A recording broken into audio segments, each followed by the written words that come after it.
哎呦，我的妈呀！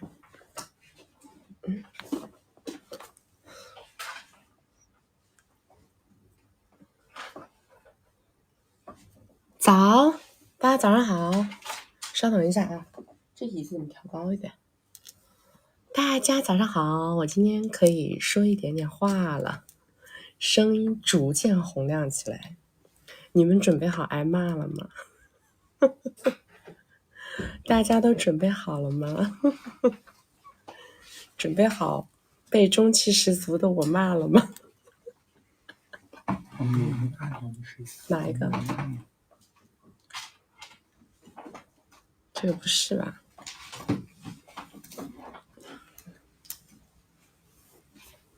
嗓子可以骂人了，对的，还会咳，但是我可以跟你们兑现了。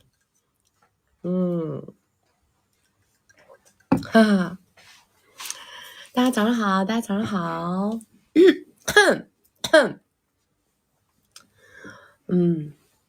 你为啥岁数不大懂这么多？我都活了5000年了，我就是那个5000年的老妖精。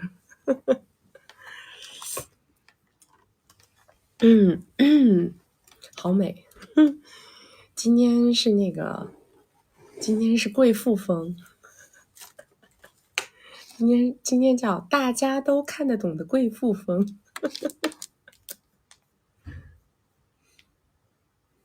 哎呀，能够出声音了，心情好愉悦呀。虽然这个声音还有点沙哑，但是我觉得这样刚刚好。因为我声音完全好的时候，我自己听，我感觉我好像在唱戏。但是呢，我声音沙哑的这段时间，反而我听我自己的直播，感觉非常的温柔，非常之知性。声音小啊，你们把那个听筒音量开到最大啊。我是不是吃火锅？但是我吃的是番茄锅。我没有吃辣锅，我吃的是番茄锅。可以发飙了吗？我试试。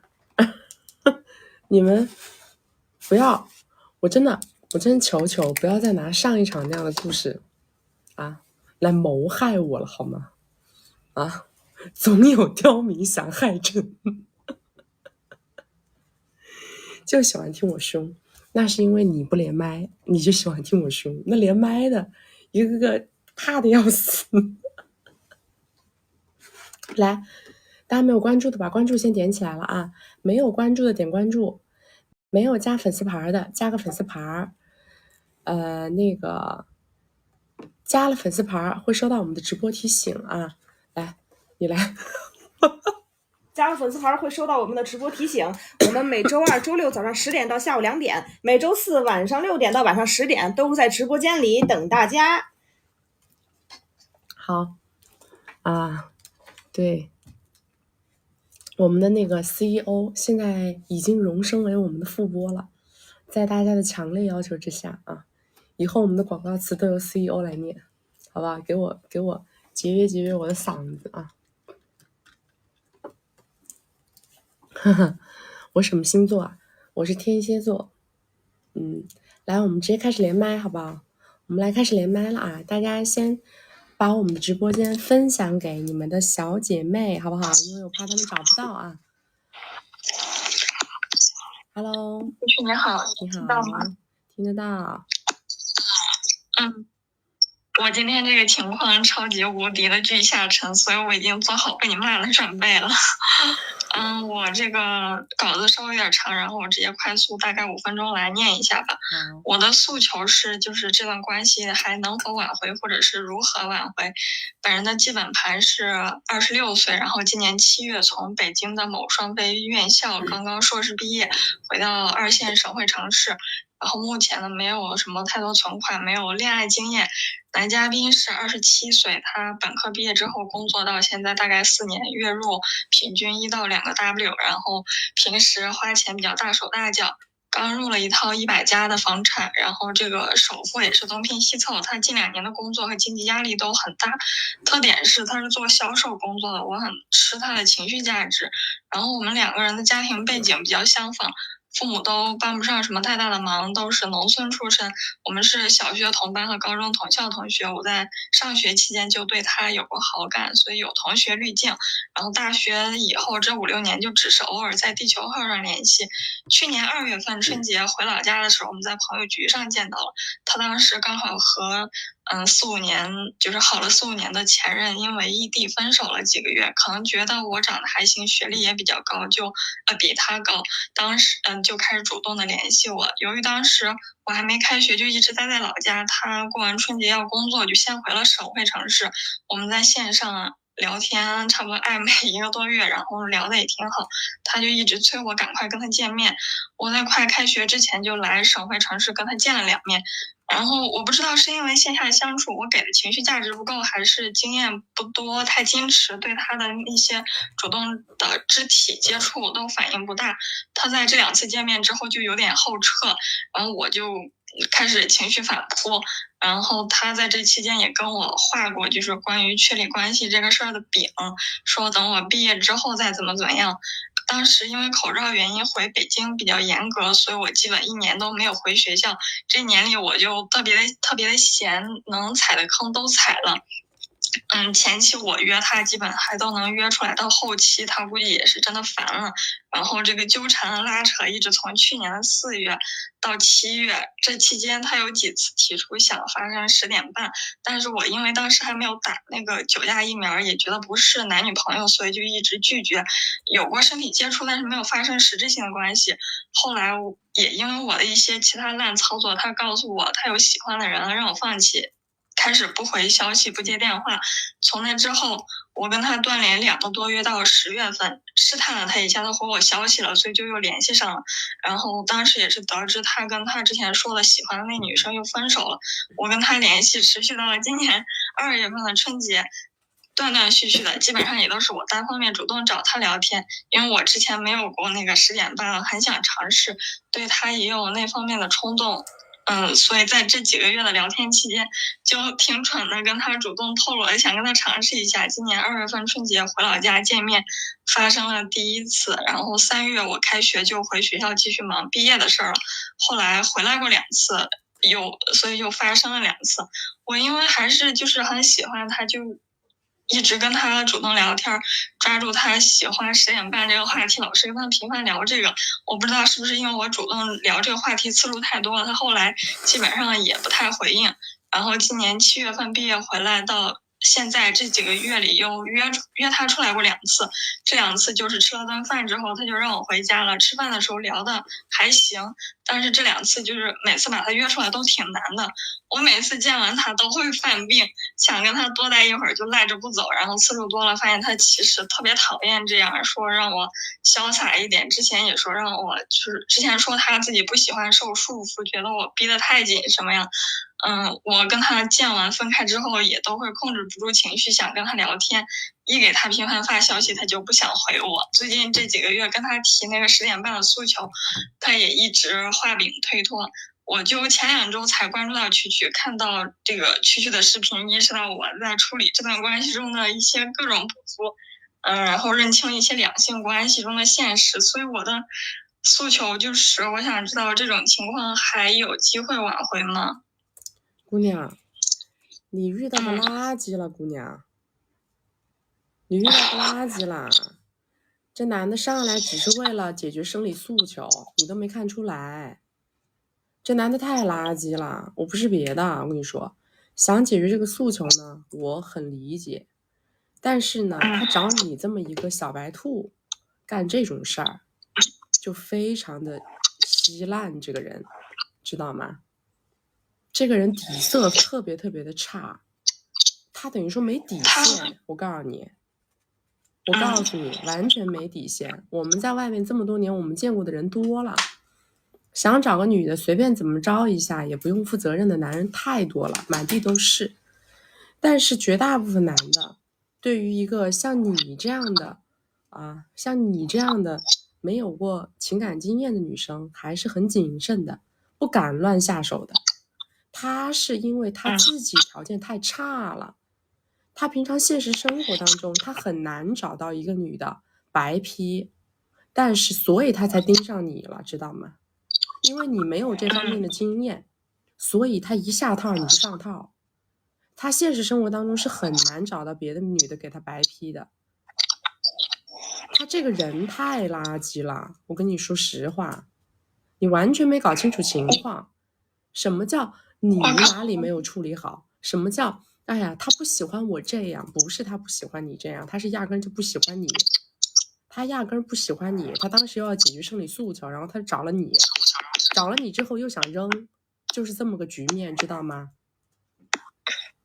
我可能对他同学滤镜太重，就是因为一直觉得他跟他前任好了大概4-5年吧，所以就有那种。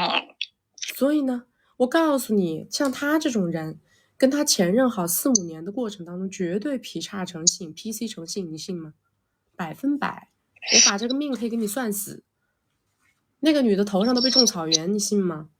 我可以把这个命给你算死，好不好？我们见的案例样本太多了，就这种属于是又穷又 low 的垃圾，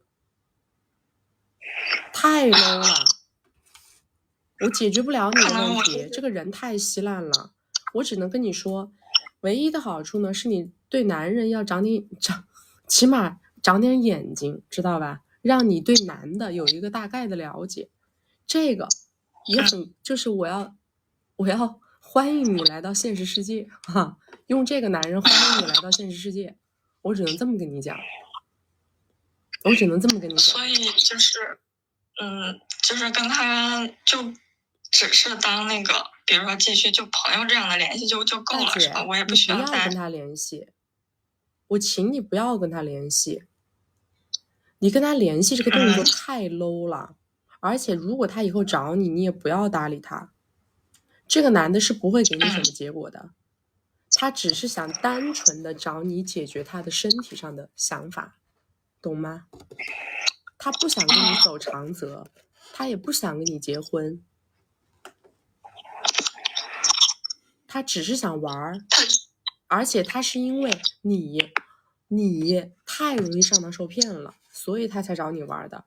他的实力在现实生活中找不到一个脑子清白的，知道吗？我现在有点就是，我觉得心里不是很希望他以后过得很好。不重要，这种想法，姑娘啊，不重要啊，你也就才经历这一个男的。我告诉你，你呢往好的方面想，知道吧？你也这么大了，也该有一些恋爱的经验。这个你的这个第一次的这个事儿呢，给了一个你有滤镜的男的，我觉得这也不是一个坏事儿。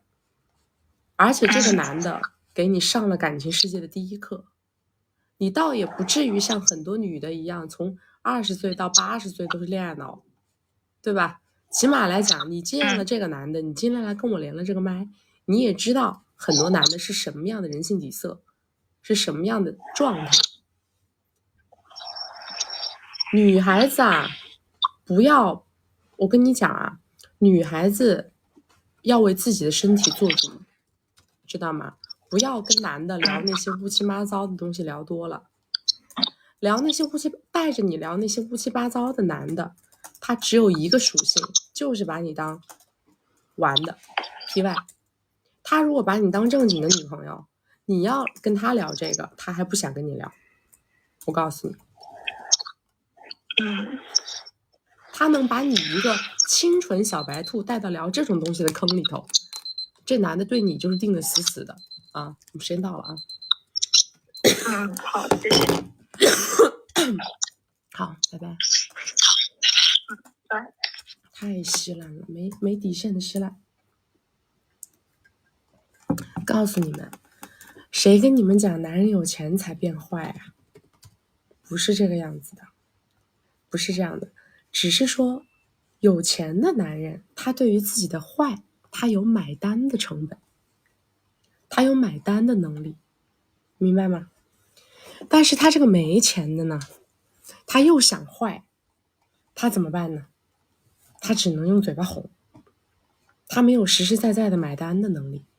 但是本质上他坏与不坏跟他有没有钱没有绝对的关系，只是他坏完了以后，他有没有什么更好的应对措施跟解决方案，仅此而已，明白吗？我告诉你们，稍微有点底线的男的啊，稍微有点底线的男的，他心里会划得很清楚，什么样的女生是我可以尝试跟他两个玩的，对吧？因为什么呢？这个女生呢，说白了，哎，人家也拿得起放得下，对不对？出来也不是一天两天，哎，我们彼此嘛，反正都长个娱乐局，对吧？也不存在谁对不起谁，谁亏欠谁，大家都是出来混的，出来混就得还。但是呢，有一部分的女生呢，她没有任何的社会经验，对吧？像她原厂设置一个，但凡有一丢丢底线的男的，她都不敢碰。如果他知道这个事，他都会知道这个女孩子我不要碰，对吧？不这样不好，这样不行。我们直播间里肯定有男的，他们绝对认可我说的这个话。但凡有一丢丢底线的男的，他心里一定会有这根线在，知道吗？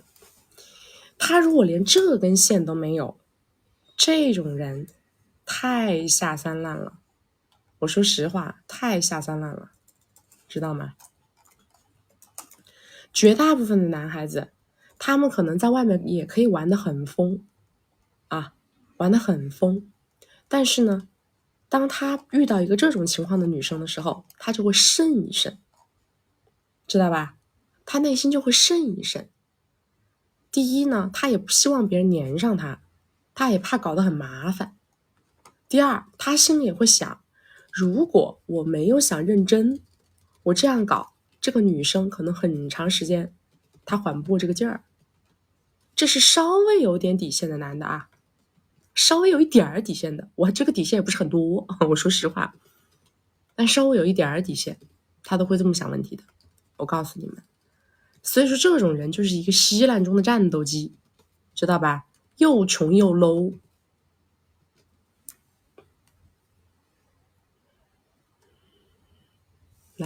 来，没有加粉丝团的宝宝加一个粉丝群啊！我们每周二、周六上午10点到下午2点，每周四晚上6点到晚上10点，咱们左上角头像点开到我们粉丝群，加入粉丝群，从此不下沉。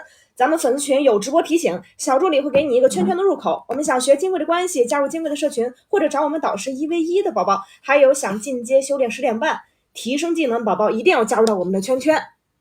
来，下一个来。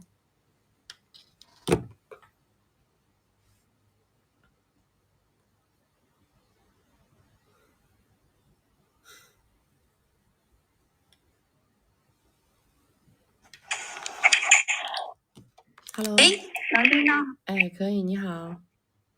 哎，琪琪姐好，这是我第3次连麦了，前2次都特别有帮助，就您帮我离开了我6年我都不愿意离开的前任，然后出于对工资和找对象的考虑，我从长沙来到了深圳，现在遇到了新困难，关于对对碰的问题，就想要来问问您。我的基本盘96年，非编制内电脑老师，非常不稳定，收入10W，学历本科，无资产啊，单亲，和爸爸有20年没见过没联系，妈妈另外成家，现在对对碰南方1号93年的公务员，华南农业大学毕业，年薪28左右，在深圳住的单位分配的房子，广州有一套还贷的房，每月还6000，还30年，愿意交工资卡。然后见面第3次给我转1W，希望我停止对对碰，和他确定男女朋友关系，我没收，因为我还在对对碰。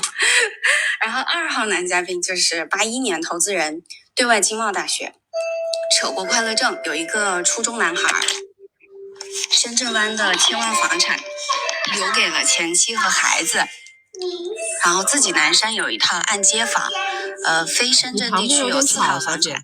小姐，你旁边很吵。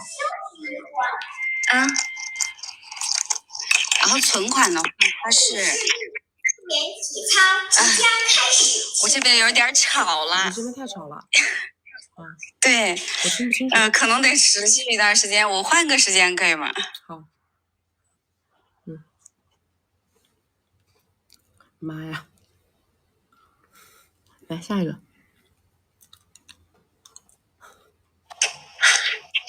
Hello。你好。谢谢，你好。你说。能听见吗？你说。稍等一下，我的稿子稍微改了一下，但是，先说一下我今天连麦的目的。我看曲曲直播一场不落有几个月了，复盘我过去的遇到的一些事情，我觉得女孩子像我这样听下来且照着做，基本上所有的坑都可以避开了。但是这几个月里面好像还没有人问过关于在男方家庭中如何向上成长的问题。现在我即将面临这个问题，所以今天来和曲曲来请教一下。我的基本情况是我和曲曲是一个地方的人，然后年龄30，收入15个，学历是日本艺术学校的硕士，家里有几套房的这种小康中产家庭吧。男生比我大2岁，上海人，然后留学期间认识的，一起毕业到工作，他收入40个，父母出米，在上海和日本都有房有车，因为没有房子的压力，所以我们其实收入比较低，也能活得比较体面。然后我看重的是他是个正常人，且他父母对我比较好，没有传说中的看不上外地人的那种感觉，见面给大红包，给我订酒店，带我吃饭，因为我喜欢吃辣，专门为我点辣口的菜，接触中充分感受到被尊重，且领证后我们就是和公婆视频电话的时候，婆婆让老公把买房剩下的米让他带我去买包买首饰。我当时说没事，我以前不带这些东西，本意是我带不太习惯，也不太需要，但是婆婆说以前没有，到我们家都会有的。然后听了之后非常感动，但是我还是没有买，然后拿来做家庭存款了。我们围城快3年了，疫情的原因没有家长见面，我们也没有加彼此父母的地球号，一直是传话的形式。比如婆婆要给我发红包的话，是先发给她，然后她再发给我，我也让她转述感谢。听起来挺迷幻的，我也试探的问过她是不是应该加一下，她觉得走得太近容易有矛盾，没有必要。然后但是接下来的话，马上要去她家里住几天。并且父母双方要见面，走一个下聘的形式。我曾经和老公表示希望和公婆学习做生意，哪怕是做点小事情也比打工强。但是老公就说，他们现在生意也不太行，不亏做，亏了就马上不做的一个状态。说他父母是赶上了时运，没有什么技巧可以复制，不建议我去，希望我找一个轻轻松松的工作，做做喜欢的事情，不用折腾。但是我爹系男友啊，你这属于是爹系男友，爹系，我完全不觉得，我感觉他就是生活上反而很多需要我去做，就是很多家里面的事情，然后情商也比我还低的那种，然后。但是基于他这个想法，我是觉得我很想改变我自己，因为我和我妈都是那种和平级处的特别好，但是对领导向上社交的时候就很容易很别扭。然后我潜移默化的接受他这个观点，到现在想改变却不知道如何突破，因为我的原生家庭不具备这项能力，我无法对我进行指导。所以我的想法是，哪怕不接公婆的班，也希望能学习到一些东西，为我自己以后做人做事积累认知上的铺垫。基于我的想法和情况，我该怎么做比较好，以及在这个行为过程中怎么做能减少矛盾，想问一下曲曲的建议。你在这里面不引发矛盾就不会有矛盾，不制造矛盾就不会有矛盾。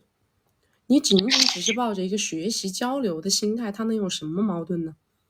如果你嘴巴里说出来的话都是好话，它会有什么矛盾呢？它不会有矛盾，懂吗？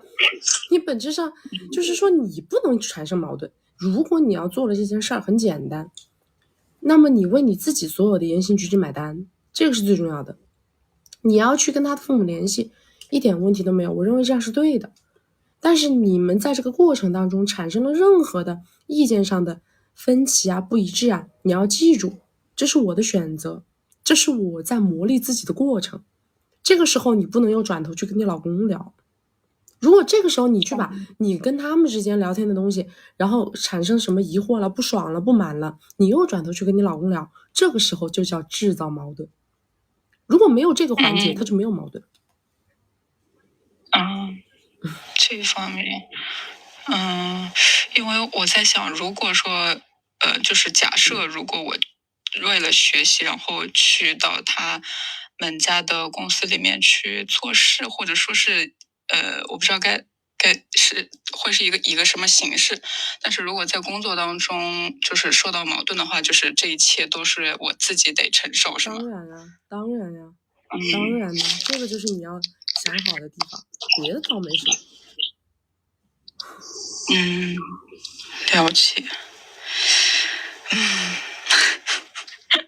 对吧？我跟你讲为什么，就是10个女的里头9个都有这个大病，知道吧？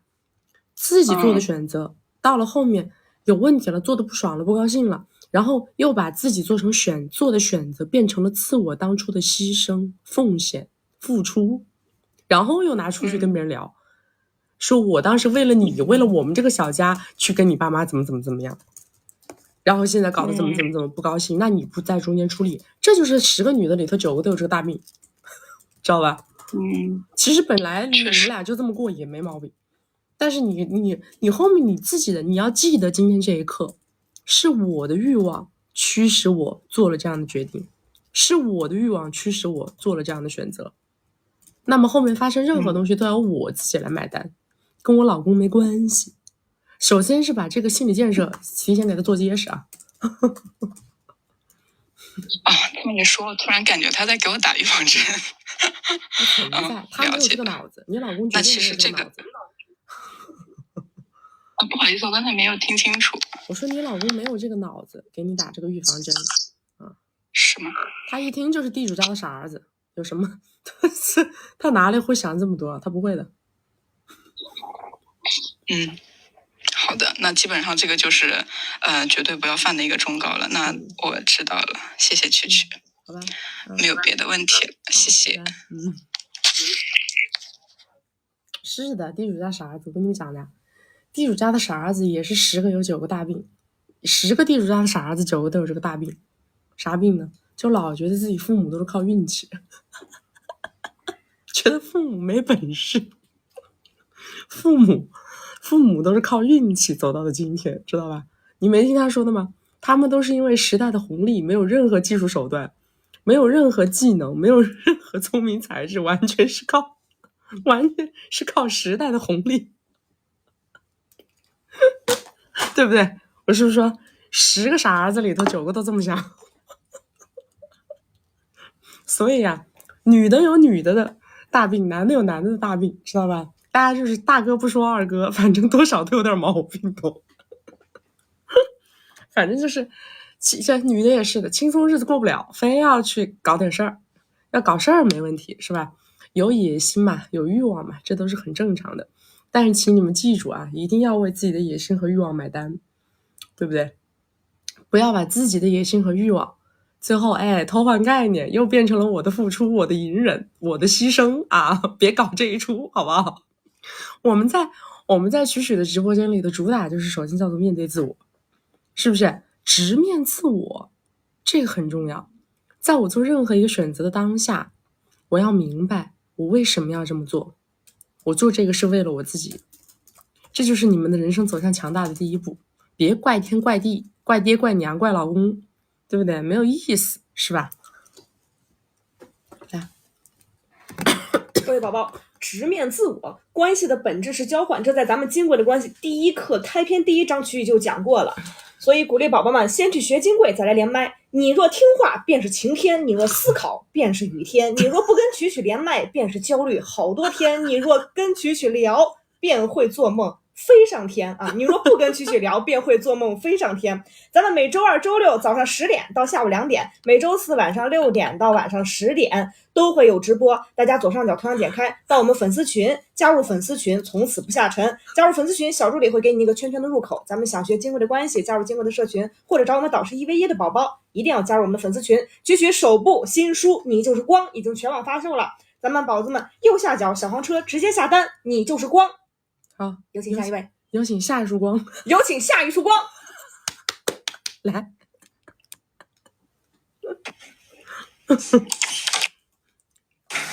Hello，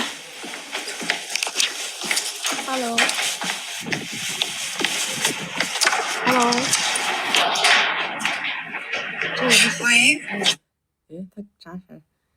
下一个，你们有没有发现，在没有快乐水的这几天，我这个皮肤状态啊逆天了。你们有没有发现，没有快乐水的这几天，我每天睡得昏天黑地的。你们看我这个脸在屏幕里头都发光，是不是逆天了？之前天天快乐水，脸每天都是肿的。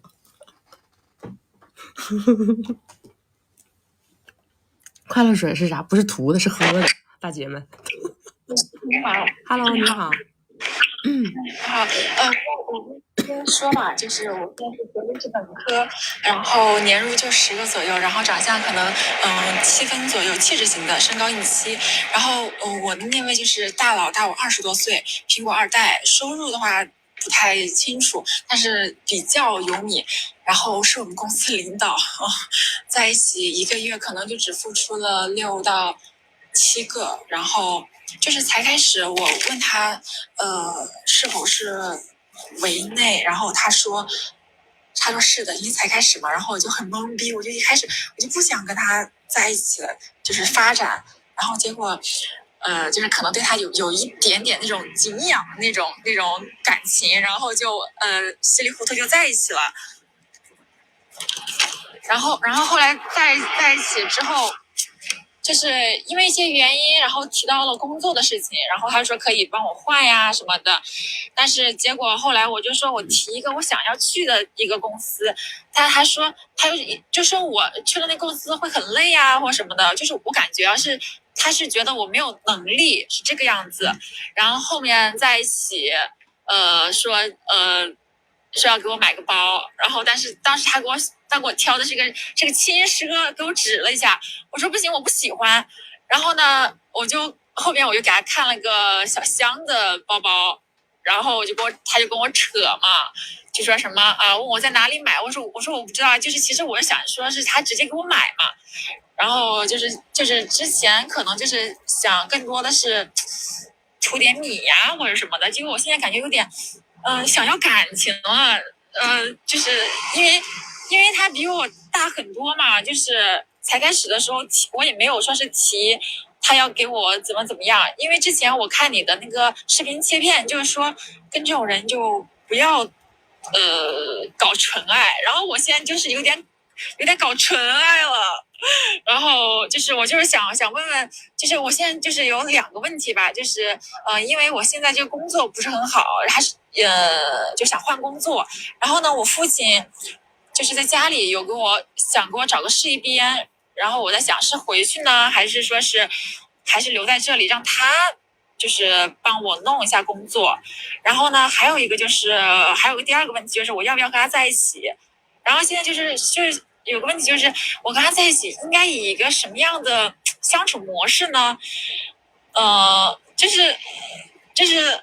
就我怕找他多了，就是有点他会觉得我黏着他呀，或者怎么样，就是害怕，就是我现在就感觉就是整个人就很矛盾，然后还要想就是怎么样才能从他那里得到更多，就是更多的付出啊什么的，然后还有换工作这方面，对，差不多就是这个样子。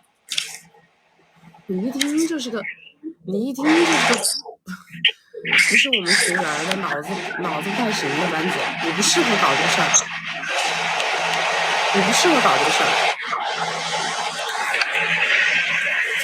啊！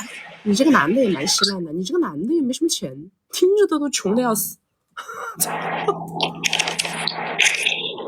是他挺那个啥的，他哪个啥呀？他应该是挺有米的，因为他之前是在那个大公司，然后现在就是跟别人一起创业，开了个比较大的公司啊。你们公司干嘛的？就是搞那种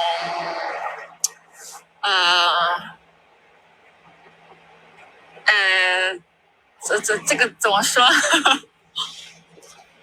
你们公司干嘛的？你说不清楚。就因为一说出来就挺明显的。你们老板，这是你老板吗？不是我老板，但是也是总裁那一类的。他年入，我告诉你，那他年入100到200就到顶了。年入100到200到顶了，你跟我聊这男的有钱呐？他没见过钱是怎么的呀？那您觉得我现在有必要和他在一起吗？有什么必要啊？如果说怎么呢？你就喜欢年纪大的，有什么必要啊？你喜欢年纪大的，喜欢围内的，喜欢年纪大的，喜欢啥也给不了的。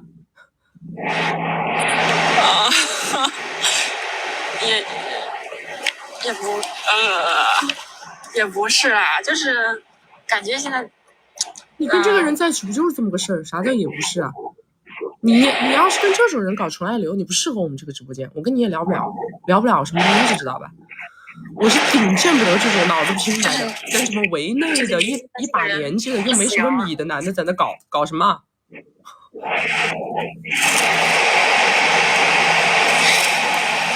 那您觉得我让他给我换工作可以吗？他有什么本事啊，大姐？工作你自己不会找啊？他有多大个本事能给你换个什么工作呀？我建议你下去把我们金贵的关系学一下，别在那脑子空空如也的上来聊天，聊得个头大，知道吧？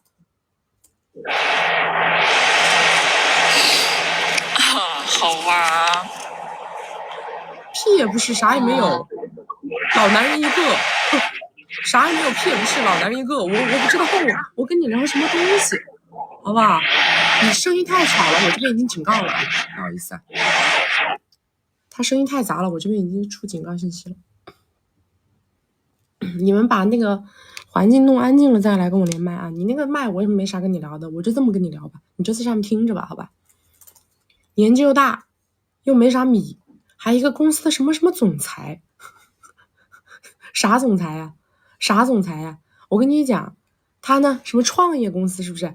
刚刚跑过来大家创业的，然后他在这个公司来当总裁，这能有个100-200万的年薪到头了吧？到顶了吧？我跟大家讲过一个标准了的啊，我跟你们讲过一个标准了的，你们记得吗？我说如果你们要搞这种稀巴烂的关系啊，我们有一个数字指标，是搞这个稀巴烂的关系的一个门槛。我们有两个数字指标。先说大家大概率都记得的这个数字指标啊，很好，10年啊，这个数字指标很好，叫什么？叫做我跟这个人在一起能让我少奋斗10年。什么意思？就是我跟他在一起的1到2年之间，我能拿到未来我10年收入的总和，明白吗？我跟这个人1到2年之间，我能拿到未来收入10年的总和，这是第一数字指标。第二数字指标是什么？我告诉你们，这个男的本人，他个人能够每年至少有200个 W 以上的闲余资金用以谈恋爱。记住我今天跟你们说的第二个指标啊，没有这2个指标，你不要上来跟我连。这2个指标用以衡量你这个男的值不值你花这个800上来跟我讲这个10分钟的话，要不然我就要骂你。听懂了吗？要不然我就骂你人啊，我就要搞你人。我跟你讲，你要上来花800块钱上来找我骂，不要搞得大家彼此不爽。听懂了没有？第二个指标是这个男的个人每年除开他所有的家庭开支啊以外，他能至少拿出200个 W 以上在自己口袋里作为他的娱乐基金开销。这是第二指标。如果他都不能什么年入200以内的，你就谈都不用谈了。年入200以内你谈都不用谈了，年入200以内的他还有家庭开支，你们这找的都是围内，是不是？这围内的男的200个 W 以内，家庭开支就得去掉一大半。还什么有娃的啊，这个那个的啊，绝大部分还没200，绝大部分这种这是什么总裁没200，啥高级总裁呀？你问问现在那些一线城市以下的1.5线城市、2线城市的多少总裁，你就别说了，就是1线城市多少总裁，人家一年年薪也不到100。所谓的一些总裁，所谓的啊，听懂了吗？2个数字指标都双向达成，这个才叫做你能开启，你能思考我要不要跟这个人搞这个稀巴烂的关系的门槛。这个是我的直播间的门槛，可能有的直播间1个月3000你也能让你搞的啊，那你们就去那个直播间问一下，好不好？在我的直播间就这俩门槛，这2个门槛不达标，你上来跟我说你要跟那个男的搞稀巴烂的关系的，我直接跟你挂了，好吧？我就直接给你挂麦。我跟你讲，为什么呢？这2个指标，第一个叫做让我少奋斗10年，这是什么？这是告诉你你要开始这段关系的目标是什么，懂吗？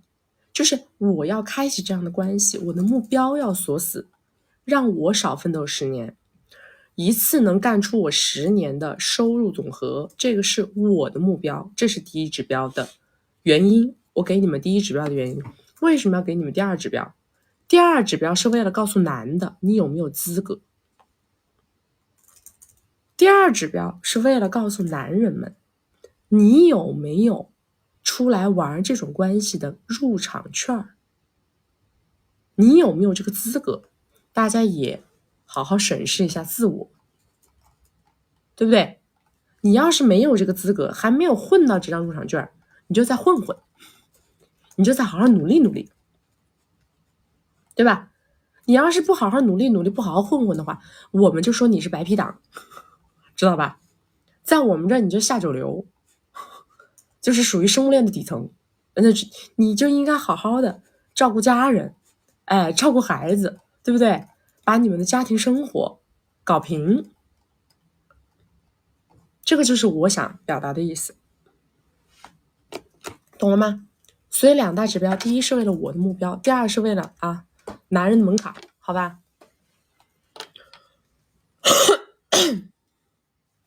好的，各位宝宝们，花花世界迷人眼，请稀巴烂离你远一点。咱没有实力，别晒脸，不能让咱实现阶级化月的稀巴烂关系没有存在的必要。咱就骑上火，点上火箭，快点跑到曲曲的怀抱里。这里有春天呀，这里有绿草，还有生机勃勃的曲奇宝。所以，宝宝们，左上角头像点开，快到我们的曲奇宝粉丝群。曲曲首部新书《你就是光》已经全网发售了，宝子们右下角小黄车直接下单，你就是光。我们有请下一束光，还自己带音效。来下一个，是的，沉重的心情被他那么一搞，马上又变得青春活泼洋溢。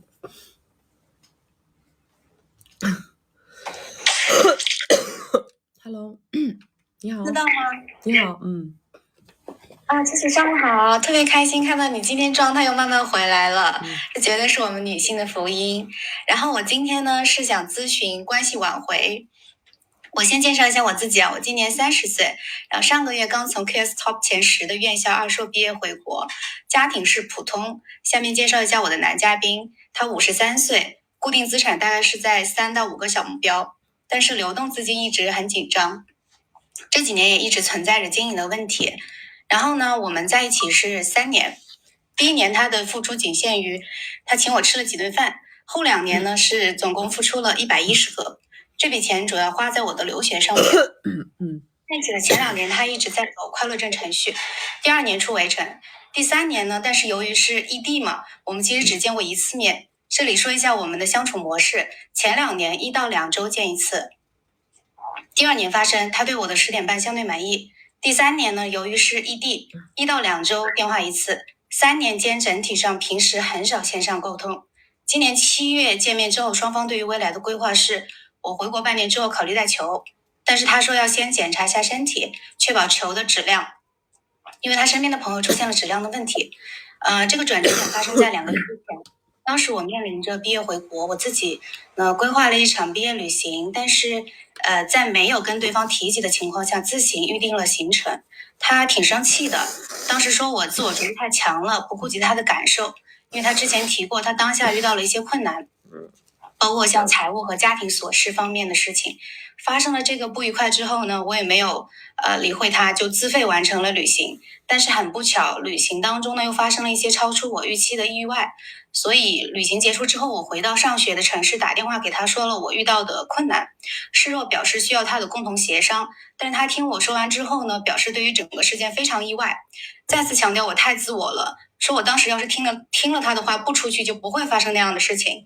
最后他表示没有办法给我建议，说他不想说了，过2-3天再联系吧，然后就挂断了电话。但是之后呢，我们就没有再正常的沟通了。事情到现在大概2个月吧，我已经从国外回到了国内，这个期间尝试联系了他3到4次，但是都没有得到回应。最后一次给他发信息是在3周多前，我说了一些感恩的话，表示不管他对于这段关系持一个什么样的态度，都理解跟祝福。好，接下来说一下我目前的情况。我手头呢是有20个左右的存米，现在跟友人在他的老家一个新1线城市一起创业。友人呢是有一点点的资源吧，但是这个资源在短时间之内比较难变现。另外一方面是男嘉宾在今年7月份见面的时候，他有提过，如果我有好的项目可以给我一点小的投资，但是他不太希望我做创业团队的主要负责人，因为目前我们不在一个城市，所以他不知道我已经在全职做这个事情了。最后讲一下我对于这段感情心态的一个变化。就在一起3年，其实前期我一直处在一个极度感性纠结的状态里面，包括像情绪价值不能够满足，陪伴缺失，年龄差距以及社会舆论等等。我刻意提醒自己不要太情绪化或者是过分依赖，所以表现出来的状态基本上是不沟通日常，感觉都3年了，双方还是陌生人。但是经过这2个多月相对理性的考虑和现实的捶打，我自己都想骂自己，为什么在相处的时候要那么矫情拧巴，然后为什么没有多提供一些情绪价值。所以今天我的需求是想让曲曲帮我分析一下这段关系还有没有挽回的可能，如果有的话我该怎么做，以及挽回之后我应该如何平衡我的事业跟他的预期。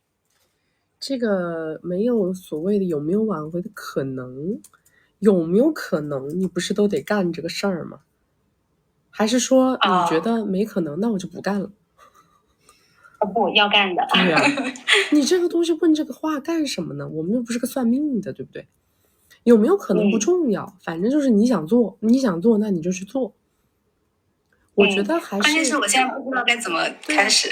还是你能找到他吗？就现在我跟他联系，他已经就给他发消息他不回，所以我不知道该怎么去跟他沟通，然后怎么样去我能找到他。对啊，你能找到他，我觉得你可以给他寄点礼物啊，然后呢你还是维持你自己发消息的频率，维持自己发消息在1周1次。但现在都已经3周多没有发了耶。我告诉你了呀，你就维持你发消息在1周1次啊，你发一下你的那个你自己在做什么，自己的进展，你也可以去1v1试一下。你这个事儿呢，希望是比较渺茫，但是呢，有没有可能你不都得干吗？但是有些东西你得明白啊，这个事情里边啊，它的一个核心问题是什么？核心问题是，其实你太强势了。你是一个，其实你的性格是一个完完全全走雄竞的性格。你不是一个走雌竞的性格，你是一个应该靠自己赚钱的女的，你不是应该从男的那里搞米的。从男的那里搞米，你搞不明白，你脑子搞不明白，你讲出来的每一句话，你刚刚所有的东西，就是你讲出来的每一句话，在我这个地方听起来都是完全没有办法让一个男的为你去加大付出的，每一句话，对，我自己也发现了这个问题，都没有办法。就是一个人他为你的付出没有得到相应的服务，这个就是本质。就你只愿意让别人付出，你却不愿意给服务。在你这没有服务。我觉得你包括你发的所有的消息，其实本质上都还是在站立状态，站着的站立状态。就是你发的每一条消息，虽然我不知道你前面发了啥，就包括你最后一条消息在内，什么啊，不管怎么样啊，什么感恩你，就是觉得啊，还是希望你好，这个就你本质上，你有从头到尾有真的认为自己做错过吗？这是个好问题。就是你让人感觉就是你挺牛逼的，就是你挺牛逼的，你就自个儿过呗，你自个儿养活自个儿呗，就是这种感觉。就你从头到尾主打就是个牛。那怎么学呢？这个要你是我们学员吗？不是。你可以先去把金贵关系看一下，而且你这个事儿吧，我觉得你可以1v1试一下，因为你发的东西大概率是达不到你的目的的，知道吗？你的所有的表达其实都是，我没做错什么，但是这个男的呢，他很强势，他想让我按照他的想法来，但其实我没做错什么。就是你所有的表达里边，它的底层逻辑都是这个样子的。你要知道，对于一个能够为你付出的一个成功人士来说，他要的还是服从、忍让、妥协这些东西。你从你身上的每一根汗毛都没有这个劲儿，完全没有这个劲儿。对，确实是这样。因为本质上来讲，对错根本就不重要，明白吗？我跟你讲啊，在这种关系里，不是你对与错的问题，而是你认为你错了，这个是对我的服务。你能明白这个意思吗？就是在这样的关系里，你承认自己的错误，本质上这个是你对我的一种服务。为什么？因为我付费了。就好像我今天走进一个餐厅，这个服务员无论我做了什么，服务员要先认错，本质上不在于谁对谁错，明白吗？本质上在于你要先认错，因为我是上帝，是这么个逻辑。所以为什么我说你身上没有走雌竞的那个劲儿，你身上完全没有走雌竞的那个劲儿，你就是一个适合走雄竞的人，知道吧？让你去掰这个劲儿，其实对于你来说也挺痛苦的。对，之前其实就是一直在纠结。但是自己出来做事之后呢，就发现其实这个你在社会上面你搞雌竞的，你搞那个雄竞的话，其实也是需要有一方面的潜。我觉得你下去学习吧，你先下去学习一下吧，然后你要是需要的话，可以去1v1一个月试一下，好不好？好吧。好，就这样啊，拜拜。你们总是希望在一段关系里真实的去论对错，其实就是没有。我跟你们讲啊，我们要用升维的方式去俯瞰一段关系，知道吗？你要从身份当中跳出来，站到上帝视角去俯瞰这段关系。你们一直活在这个关系的身份里头。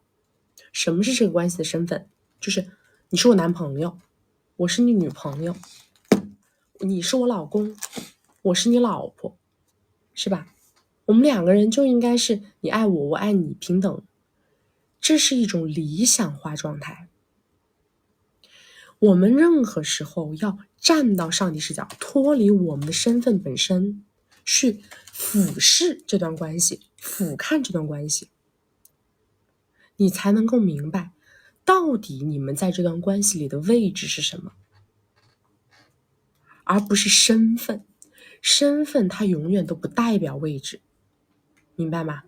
实际谁能够拥有更多的生产资料，谁才拥有更高的位置以及更大的话语权。这个男的他只要在这个关系里不断的在倾注自己的物质，你在这段关系里的物质付出几乎没有为零，那么就脱离不了他是这段关系里的顾客、甲方、老板、上帝。如果你不能理性的看明白你们之间的这个关系的位置，你始终纠缠在你的身份里头，其实这个是一种自私。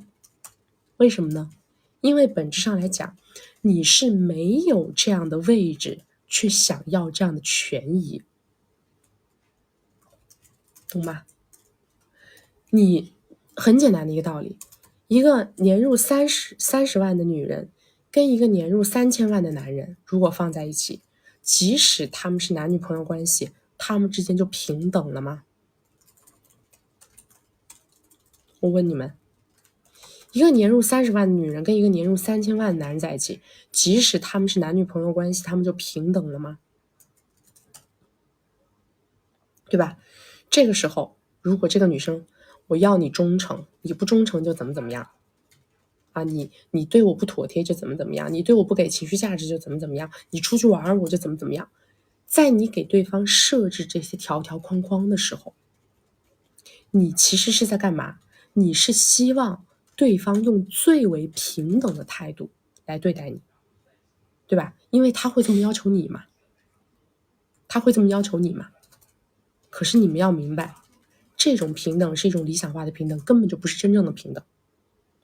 因为你得到了一部分权益，你也要放弃一部分权益，这个才叫平等，而不是所有的权益我都要。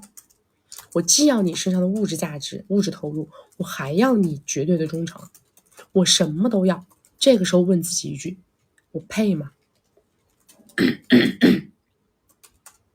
对不对？这个就是本质。所以说当我们活在自己那个身份里头的时候，我们会出现很多的执念。然而这些的执念并不是因为对方的道德不过关，这些的执念是因为我贪。明不明白？所以说我们一定要站到上帝视角来看待这段关系，然后你才能保证你自己的动作不变形。前提是你想要把这个关系维持下去，你希望这个关系还能够继续的为你所用啊。好的，宝宝们，咱们左上角头像点开到我们的曲奇宝粉丝群，加入粉丝群学习金贵的学员优先连麦审核。刚才我们这位宝宝，咱们面对顾客、客户和上帝，一定摒弃贪念和自私。咱管他3721，咱试试陪跑1v1，咱不用管他妥不妥，你试了以后看结果，走不出来想挽回，反思自己优和劣。与其苦心回头追，不如转身学金贵。冲锋吹，战鼓擂，咱踏踏实实学金贵，白富美里占 C 位。我们有请曲的新书《你就是光》的读者们，有请下一束光闪亮登场。666，你这是个666，老六。Hello， Hello， 你好。你好，请问是我吗？是你好。好的，因为我刚刚看到是13个，然后突然就到我了。曲曲，我是你的粉丝，那么我现在先说一下我的基本盘。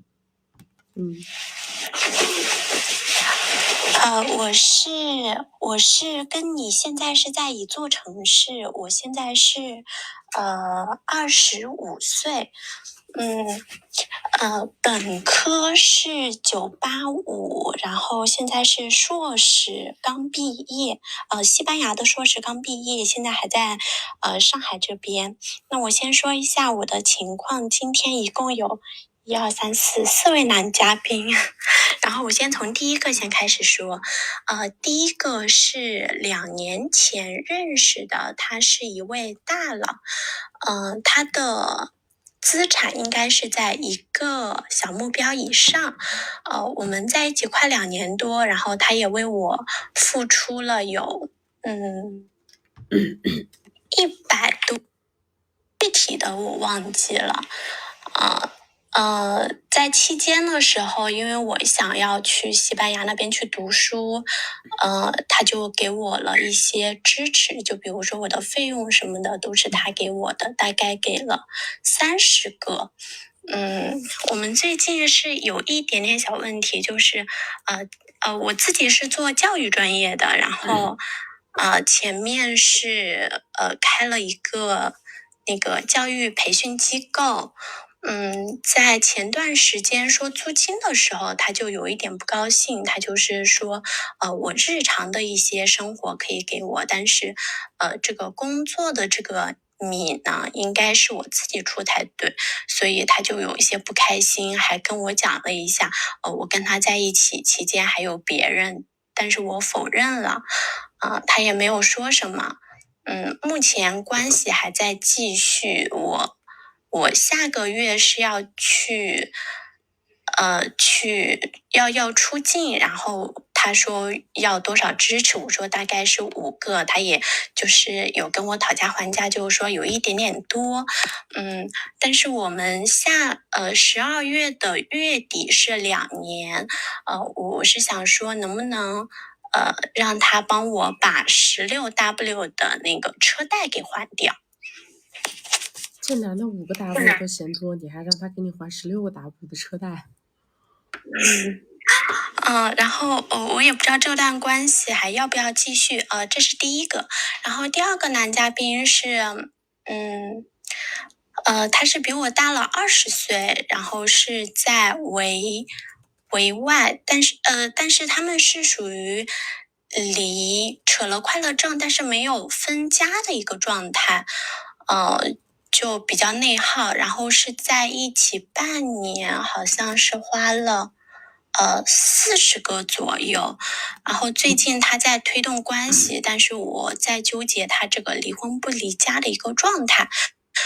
他给我的解释是说，因为他的一个房子需要他前面那位的配合，所以才一直没有去做这个事情。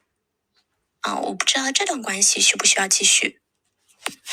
第一个男的，如果说你能够抛弃这段关系，那么你就直接就是说他不给你16个 W， 你就不跟他继续了，不就完了吗？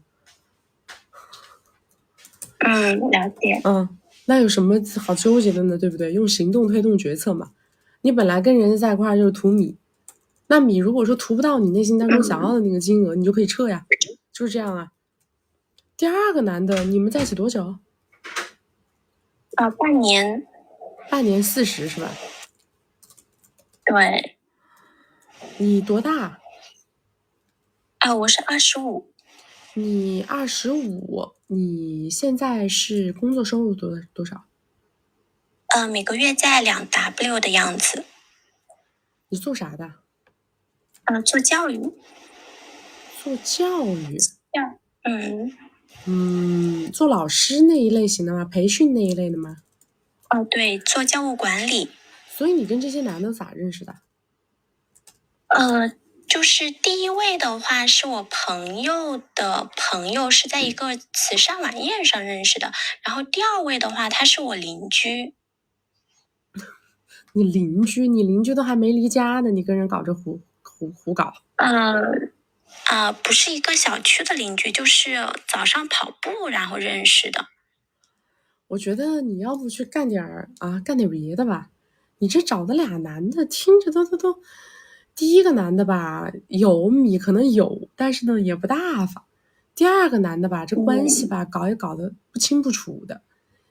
你要不找点正常的对象？然后前段时间有一个相亲，这个是家里介绍的，然后他是Hello， Hello 能听到吗？不要违规啊。好的，不好意思。就前段时间有一个，然后他是本科和硕士都是在美国那边读的，然后最近有回来，是在相处的一个状态，但是就是双方可能都，他可能积极一点，我这边可能就有一些不冷不淡的，就是这样的一个情况，还没有进一步的发展。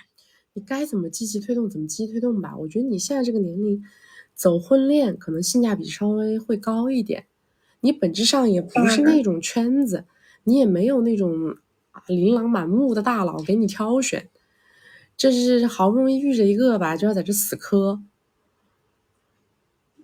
这俩男的比起来，可能第一个你说2年付出100是吧？150多左右。两个听起来，反正第一个稍微好那么一丢丢。起码来讲的话，你每次开口，他无非也就是讨价还价，但是讨价还价最终他还是能落实一部分，他也能给你缓解一点你生活上的压力。但是这俩都不是什么好客户。你25岁的年纪，如果说你是这种，你觉得自己能力平平，也就靠长相什么的，你走婚恋的路线吧。我觉得你还是走婚恋路线吧。你也可以考虑干主播啥的，因为你声音还可以，好的，好，谢谢曲，那麻烦你了。好，拜拜。好，拜拜。哎妈呀，我跟你们说，但凡一上来跟我说我有4个、5个、8个的，这都是个个都扶不上墙的，真的，基本上有用的吧，一个就顶用。知道吧？但凡一上来排一大摞的，就几乎就是个个都不顶用，个个都不顶用，还抓一手小牌，一个那个炸弹都没有，一个王都没有，一个炸弹都没有，一把小牌啊！各位宝宝们，我们左上角头像点开到我们的曲奇宝粉丝群，加入粉丝群学习金贵的学员优先连麦。刚才这个宝宝应该是我们的学员啊，我们这个优先审核可以优先进行预约连麦的。咱们连麦呢是预约审核制，大家要提前进行预约填稿，咱们金贵的学员可以优先的进行审核和连麦，鼓励大家加入我们的粉丝群。好的，宝宝们，曲的首部新书《你就是光》已经全网发售，咱们宝子们右下角小黄车直接下单，你就是光。我们有请下一位。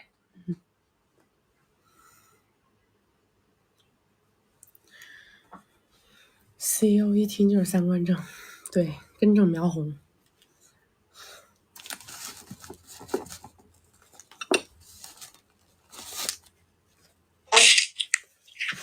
喂，你好，信号还可以吗？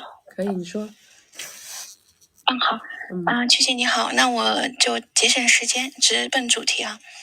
然后大概我的基本盘是这样的，我现在在1线城市工作比较稳定，目前是扯正有球的状态，年龄已经是35加了，外形相对还是比较好的。然后我一直以来都是乖乖女这样的一个状态。然后呢，原生家庭呢是相对比较优越，算是小康家庭。然后现在在1线城市是有车有房有球这样的一个无压力的状态。然后呢，过小日子还是过得很惬意的这样的一个生活吧，也没有太高的物欲。然后我现在目前呢有几个问题向您分别请教一下。第一个是感情类的，目前也有很多朋友帮我牵线哈，目前已经牵线到的一个男嘉宾呢是40加，也是公务员体制内，然后呢他也是扯正有球在前期那边，然后那个他的条件只能说是我们只能说是条件相当吧。然后呢，他对我是非常的外形上面是很认可的。然后双方现在已经接触了差不多有1个多月，然后男方是很想推动晚上10点半的关系，但是我不想，因为我觉得关系没有到位，我不想被白嫖，然后白嫖，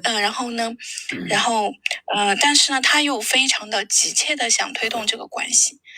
所以我其实问题在这里，就是如何在稳住节奏的情况下，我还能掌握关系的进度。因为我对他本人的条件还是比较满意的，我也希望能够，因为到这个年龄了，如果遇到一个相对合适的人，还是希望能够，再开启一个稳定的生活吧。所以也希望我现在稳住他，我也能稳住这个关系，是这样的一个问题。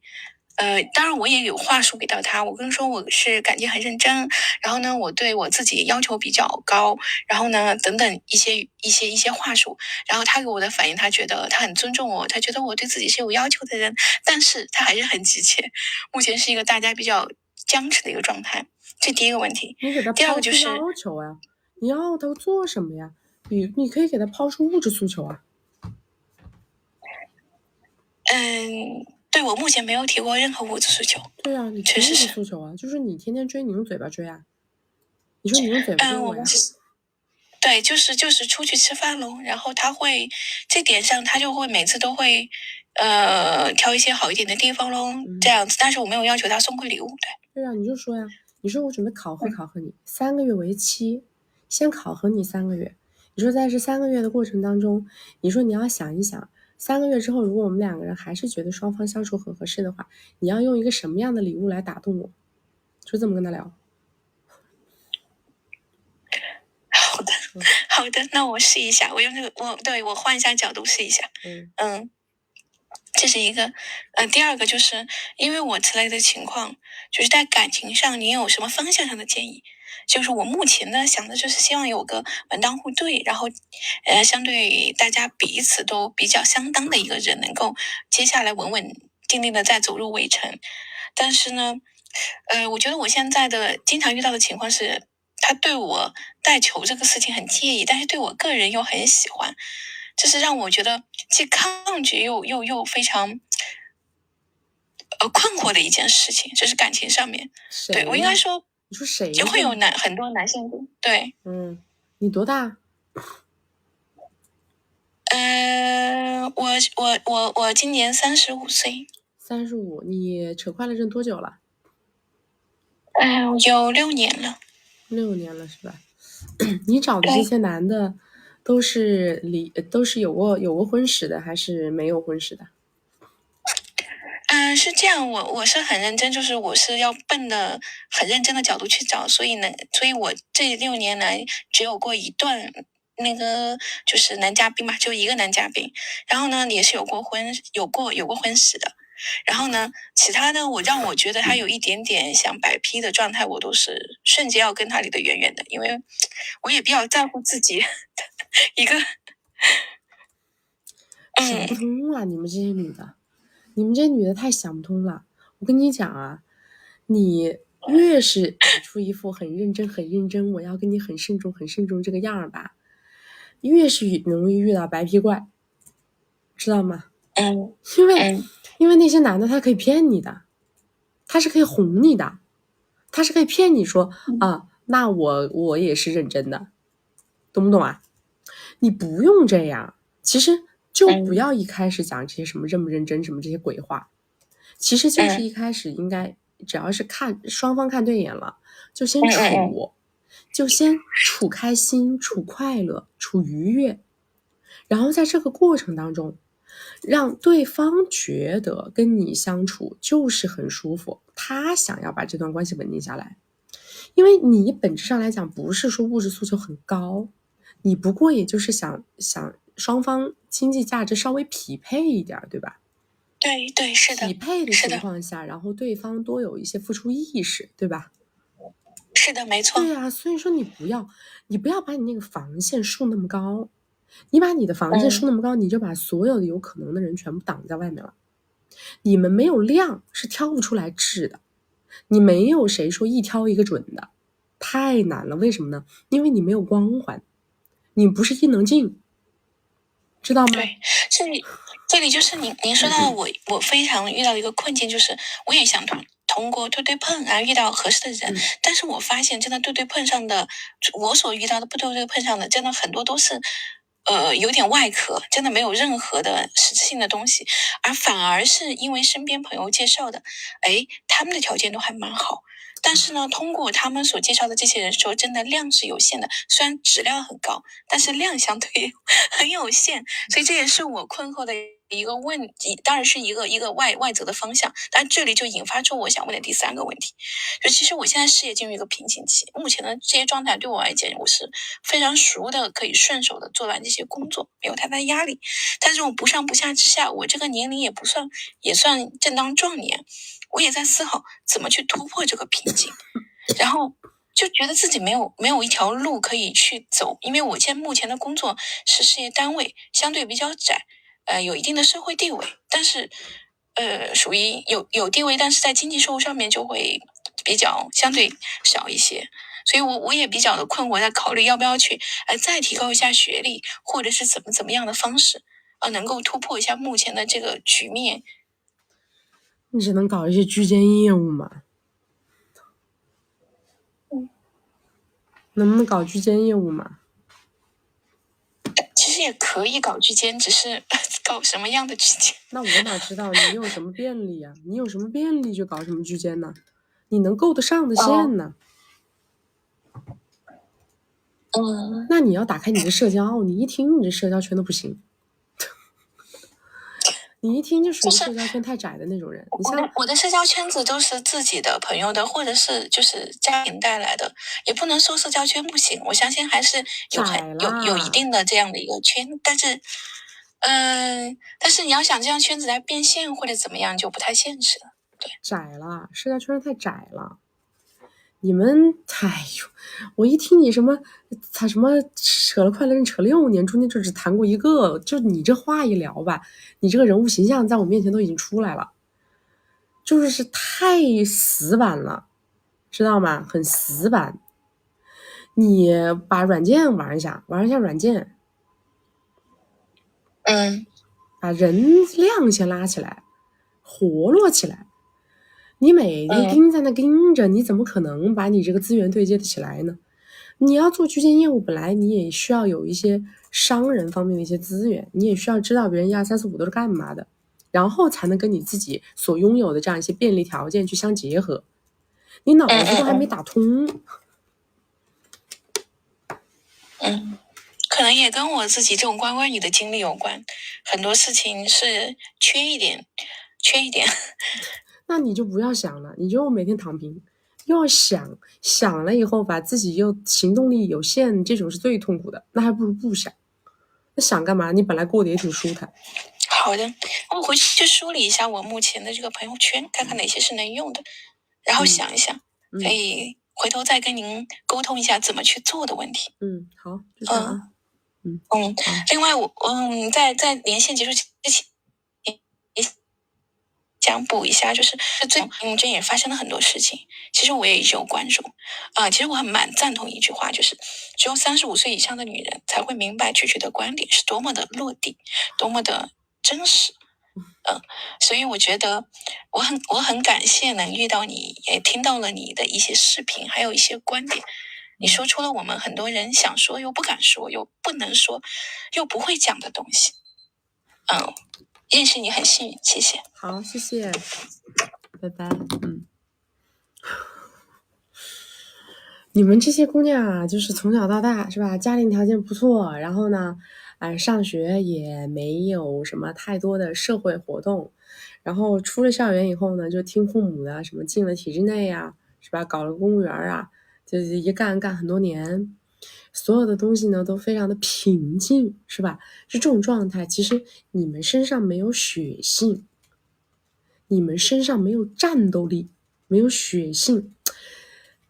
你们觉不觉得，比如说我跟你们讲啊，你们就看邓文迪呀，你看邓文迪那个面相，你觉不觉得他的面相，他的那张脸就是写着野心勃勃4个字？有没有？你能在他脸上看到一种非常强烈的攻击性，对，欲望，那种攀爬欲，你能从他脸上就能看到这些东西。包括你看田朴珺，是吧？你们看田朴珺，你们就能从他脸上看到那种功利感，能看到。包括我，你们看我，他们老是好多黑粉说我长得像那个把葫芦娃的爷爷抓走了的那个，说我像把葫芦娃的爷爷抓走了的，是不是？就是你像我们这些人吧，就是从小到大呀，骨子里头流淌着的都是那种向上攀爬的野心跟欲望。我跟你们讲啊，就是我那本书不是叫你就是光吗？其实本来它不叫你就是光，本来我这本书起的名字是我自己起的，叫野心何来，然后野心这2个字不能过审，所以说这本书最后的名字才变成了你就是光。因为本来我这本书因为讲的是我从小到大的一些故事嘛，我是想告诉大家我的野心是从什么地方被滋生出来的，是怎么被养成的。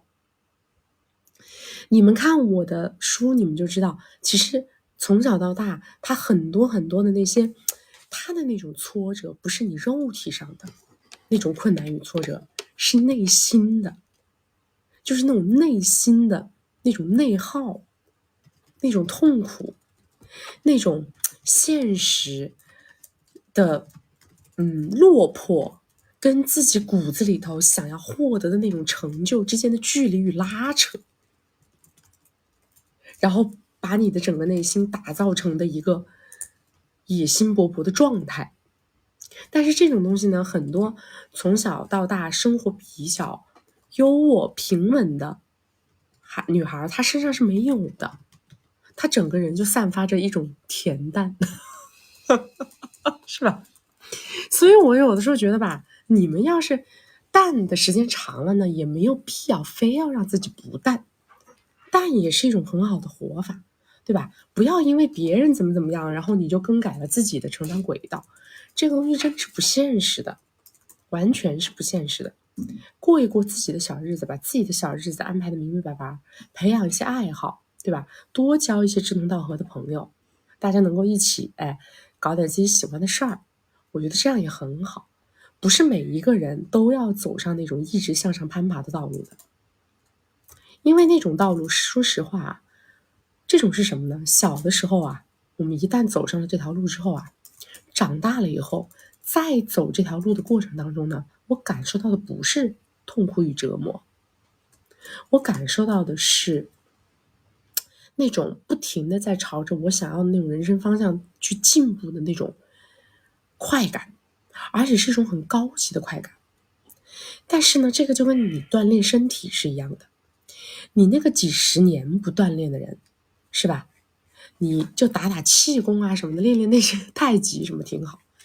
你要是突然之间让你去上山下海的跟你搞，你是不是会觉得很痛苦啊，很折磨啊？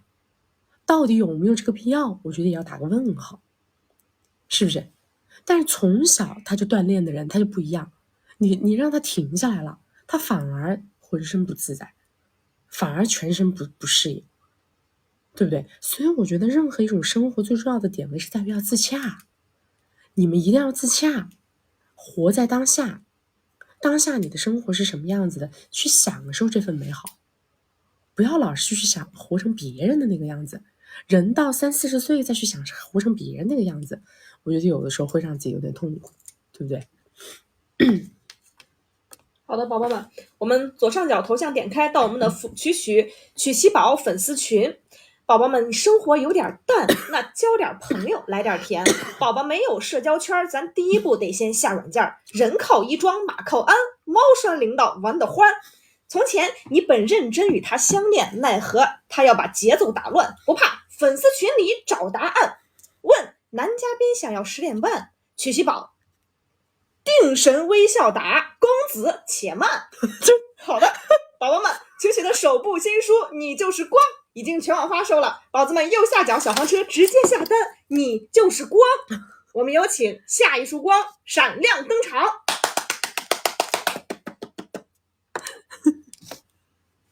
公子雪漫哎，喂，你好，Hello，你好，能听到吗？哎，听得到，你说，你好，曲曲，嗯给你介绍一下我的基本盘，今年28，年收入45加，然后现在是在南方这家公司做财务总监，海外研究生学历，南方呢是和我一样大，然后我们留学认识的。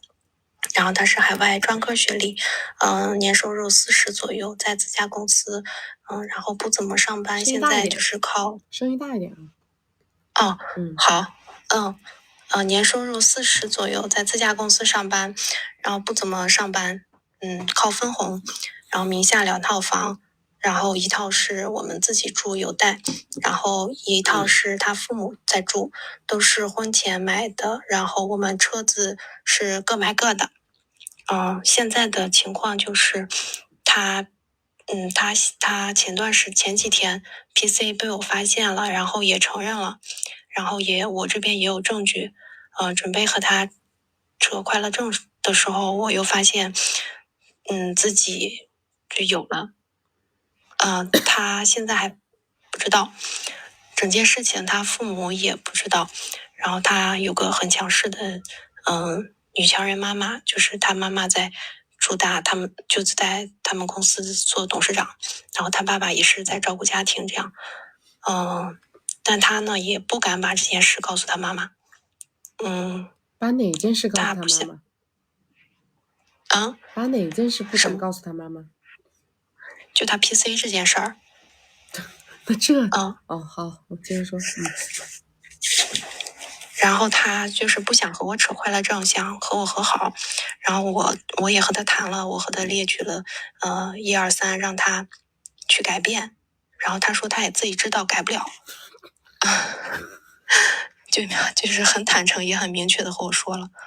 然后我这边呢，就是从3点来看，就是无论是物质方面，就是他给不了我什么，只是他在他们家公司上班，就是也是我自己一步一步付出的努力得到的结果，做到这一步的。然后情绪价值也没有给到位，然后10点半也不和谐，但是现在我比较纠结的一个点就是我的问题就是，反正女人还是心软的，然后我现在又发现自己有了，但是我就想问一下曲曲，到底要不要扯这个快乐证？现在我俩是刚步入围城2年。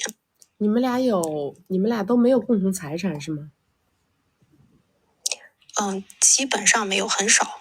他存款也很少。他自己个人有房吗？他个人没有。个人没有房产。对，他名下有2套，但是呢，都是他婚前父母买的。对啊，是他个人的吗？对，是名字是他自己的。价值多少？一个1000左右，一个400左右吧。那我觉得你就这2套房子里，你选一套让他过给你。如果说他不能过给你，你就去跟他妈聊。这个事是这样子的啊，看你自己想要什么。从我的角度上来说呢，反正你现在模棱两可嘛，我们一向都是用行动推动决策。用行动推动决策就是说，我现在在这个节骨眼上，我要拿到多少，我会设置一个金额。我要拿到500，拿到1000，我会设置一个金额。那这个金额呢，怎么实现？实现不了我就撤，就这样。怎么实现？第一步是跟他聊，就说现在我的要求就是你把一套，比如说这套1000的房子加上我的名字，那么这个自动就变成婚后财产了，对吧？就相当于是1人1半，或者是400的这套房子直接过给我，而且后面必须收入上交。这个我已经和他聊过了，我昨天晚上刚和他聊过，我说那个把这套400的，就我俩现在住的这套，因为有那个贷，然后就是还有100加的贷，然后我说这一套，而且是我所有的都是我当时没结婚之前帮他一起装修买家具，包括等等等等，然后我就想要这套，然后我就让他过给我，然后他就就说可以加上我的名字，然后把这个房子卖掉，2个人一人一半，这加样。名字那就是那个1000的加，加那套1000的。你加这个贷款的那个1000的贷款还完了吗？那个我不太清楚是什么情况。要加名字就往那个大的加，往那个小的加干什么呢？你现在是球在肚子里，要加就往那个大的加。如果他不同意，你就去跟他妈聊。如果聊看他妈怎么说，你就说现在是这么个情况，他呢 PC 了，我们俩呢要走快乐正程序，但是现在呢我带球了，所以呢我也很纠结。你说因为您也是女人嘛，我就来跟您聊一下我的想法是什么。我的想法是，要不然呢我们扯快乐证，那我呢也不要你们家什么，我自己去处理。我说要不然呢我们2个人继续过，这个球我生下来，那我要求在那个1000的房子上面加我的名字，您看怎么好，就是给他妈，让他妈告诉你怎么做决定，然后你自己就知道怎么做决定了。因为这个事情不能够，这不能什么400的房子都还有100都没还完，200多你还给他整个一人一半，我觉得有点太少。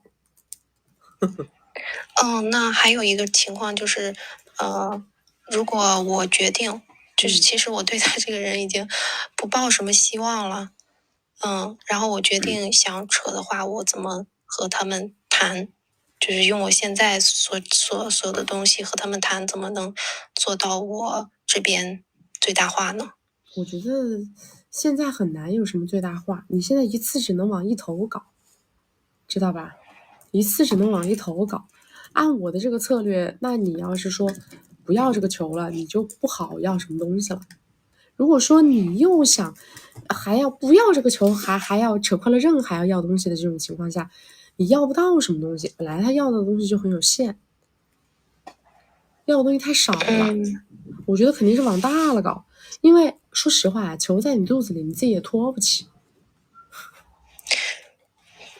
对，所以我现在就是很纠结这个事儿到底要，但是我你先让真的也我说得了一周，你自己想好，对吧？他们家到底能给到什么条件，在这个条件之下，然后你也明着跟他妈说，就说他说了他改不了，你说换一个女的，人家一定也要忍这个事儿，对不对？你说换一个女的，你说我那你下次再跟他聊，你就都给他录下来，知道吧？那他说他改不了，他说他改不了，你说这改不了怎么搞？改不了，下次他再谈恋爱干嘛的？我还发给别人听一下，他妈改不了，他直接说改不了可还行？骗都不骗一下，这合适吗？你先往大了聊，先往把孩子落地，然后呢，让他把1000万的房子加你的名字，这么去聊。然后如果不行，就说那我就直接把这个球处理了，然后我们就再走扯快乐证的程序嘛，对吧？然后后一步才能谈所谓的什么扯快乐证，再怎么去聊，那就是我说的，直接给他听。那他说他改不了，是吧？这是一步一步的，你现在只能以留下来去聊，不留下来扯快乐证，那就是下一步的疗法了。那你也得快速的先把你肚子这个球处理掉了才能聊。就是我这件事还是不告诉他们。如果我要就是决定扯快乐证的情况下，什么不告诉他们？就是有球的这件事还是不告诉他们。你在说啥呀，大姐？哎，你怎么听不懂我说话呢？我说让你现在先用这个球去聊，就是球要留下来，我1000万的房子写名字，他不同意，你就把球处理掉，然后再来谈扯快乐证。他听什么呀？听了半天，大概了解了。好的，就这样。我那个厌蠢症又犯了，我真是每天什么情况？哎呦，你们真是不把800块钱当钱呐啊！都是白富美是吧？不把800块钱当钱。能不能好好的聊天啊？咱们聊天的时候能不能稍微的记个笔记，好不好？800块都花了，排半天的队，上来连个10分钟，我说飞巴拉说半天，最后跟我扯了个什么东西都听不懂。你说这上学院吗？老师为你们气恼一起，真的是，唉，服了。来，宝宝有求在身，曲心挂念，赶紧入粉丝群，咱开启围城保卫战。带球期间一起探讨把名家，粉丝群娘家人帮你最大化，让你坦然自洽，活在当下。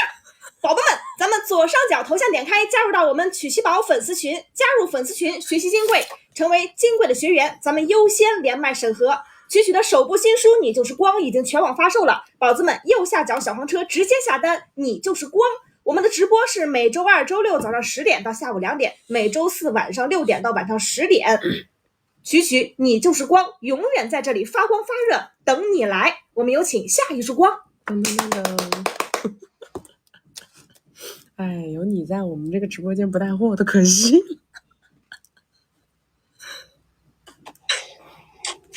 Hello， 哎 ，Hello， 你好。可以听得到我说话吗？可以，你说。啊，好，我今天主要就是想问，等一下，把东西碰掉，就是我能赚钱，然后带米。哎，我听不清楚。然后，哎，怎么回事？你这，对，它卡了，你把那个网调一下啊。刚刚那束光，你把网调一下。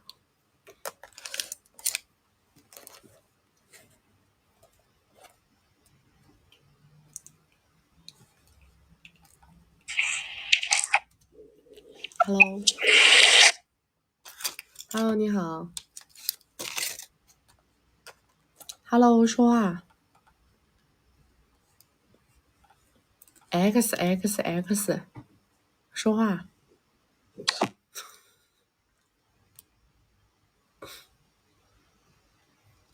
CEO 配个快板。那我只把直播间让给他，好吧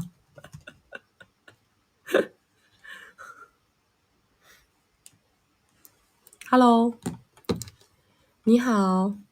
听得到吗？哎，听得到，你说。你好，刚刚都是说的不开心的，曲，我跟你说个开心的好吗？好。我最近认识个大佬，这个月呢，我们还没有亲过，他就把信用卡给我了，我10天刷了25个，他没反应，还很开心说，我给你办一张你名下的，免得柜台不让你刷。我25、26这样，长相9，世界前3学校，有点粉丝，唱歌跳舞，有光环，家境好，自己事业前途也很好，不过刚刚创业需要帮助。我的弱点可能唯一弱点就是家里有点问题，不想依靠他们。我就是你刚刚说的那种停下来我就很难受，停不下来。男嘉宾是53、54这样，10几个或者几十个小目标，我不确定。强调一下是大佬，但是呢，他是单偶男、伯乐男，动不动就想帮助我的工作，都是主动提出的，很痴迷于我。就缺点就是动手动脚都不太问我意见，就控制不住那种。但是，我听了曲的，就是把框架立得非常非常的死，然后呢，就把这个缺点活活改正过来了。他说今年他有2个目标，一个是搞定他家一个巨大的项目，第2个目标就是搞定我，他当着我面跟我说的，还总说什么你千万不要不理我呀，特别可爱，我觉得这就是真爱吧。那也不至于啊，乖，那倒不至于。开玩笑。接下来呢，我想要我的目标是我想要一个1000万以上的房子。然后我的问题是，什么时候提这个诉求比较好？我个人直觉是在发生前，因为我们现在只有亲亲抱抱嘛。但是看很多曲曲直播，一般买房都是要等1年的，那难道我要跟爹爹相处1年才能开口吗？听你这话的意思，反正爹爹不愁爹爹呗。听你这话意思，是不是啊？什么意思？就是你身边不愁爹爹。你你爹爹货很足，也有你也有几个。对啊，就听你这话意思，就是爹爹货很足嘛。爹爹货很足，那就随便你咯。你觉得啥时候合适搞，你就啥时候搞。但是我觉得这个爹爹是所有的里面最好的，所以我才跟他的。我觉得你现在有买房资格吗？什么意思啊？我们在国外。国外可以随便买是吧？对。你就这样嘛，那你就跟他说嘛。你说你要是真的想跟我好好在一起的话，你说那你就给我弄个家吧。你就这么聊。那是发生前对吗？对呀，就按你的想法呀。因为你内心当中会感知到你们的节奏，你就直接这样说，看他怎么说。我觉得是这样，你呢内心当中你不要锁一千，你给个弹性空间。比如说可以先付多少，对吧？咱们要有个弹性空间，你别搞得一点弹性都没有。你这就是说我说怎么样就怎么样，一言堂也不合适。那意思就是我可以跟他说，比如说要么买这个房，要么你投资我的公司，可以这样说吗？投资干什么呀？还是你贷个房？房子，对，房子可以只付首付啊，付一半啊，就说有说法嘛。看他怎么说，你就先说要个家，看他咋说，知道吧？理解了。然后那 OK， 我理解，谢谢曲曲。然后你觉得我应该什么时候跟他发生呢？你不是有，比如说是他答应了，还是落实了？肯定是落实啊，大姐，这话还问，他妈答应有个屁用？肯定是落实啊！搞什么？我错了，我错了。好，然后还有一个问题就是，现在还有另外一个大佬 B，也在主动约我，给我介绍人啊。我一听他就是爹爹货不愁，爹爹货不愁，他一听就是这一挂。你说啊？就给我，他在大佬 B 就是主动约我，给我介绍人，帮助我创业。然后我想和大佬 B 维持朋友关系，但是他们2个认识，他可能会抗议。但是我是想要这些社会资源的和人脉的，我该怎么办？哎呦，我跟你说，这不是正好吗？你借由着他内心当中的这个是吧？这个醋意跟这个敌对情绪，正好能完成你那个1000的诉求。你那个诉求到位了以后，对吧？你再去跟 B 做朋友，你就明着就是跟 A 已经在一块了，跟人家去做朋友也没事儿。男人之间没有你想的那么真的那么在乎一个女人，他们只是在得手之前喜欢搞一搞，真的得手之后呢，其实也没有你想的那么说什么你跟 A 在一块，那个 B 就敌对你，不会的，不会的，他自己会转念。真的，他心里他还会想说，你看这女的还真不错 ，A 也喜欢她，我就等等吧，等他啥时候跟 A 分了我再来，他还会这么想。原来是这样。是的。又学习了。那我如果就是把这个房子，因为我现在目标是房子，对吧？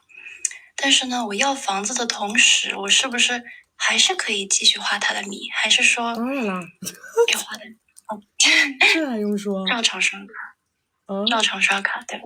当然啦，这还用说？这男的他现在给你摆着痴情种人设呢，那你不好好的把他这个人设是吧，给他再整理整理，你说再接再厉，维持好你的人设，再接再厉。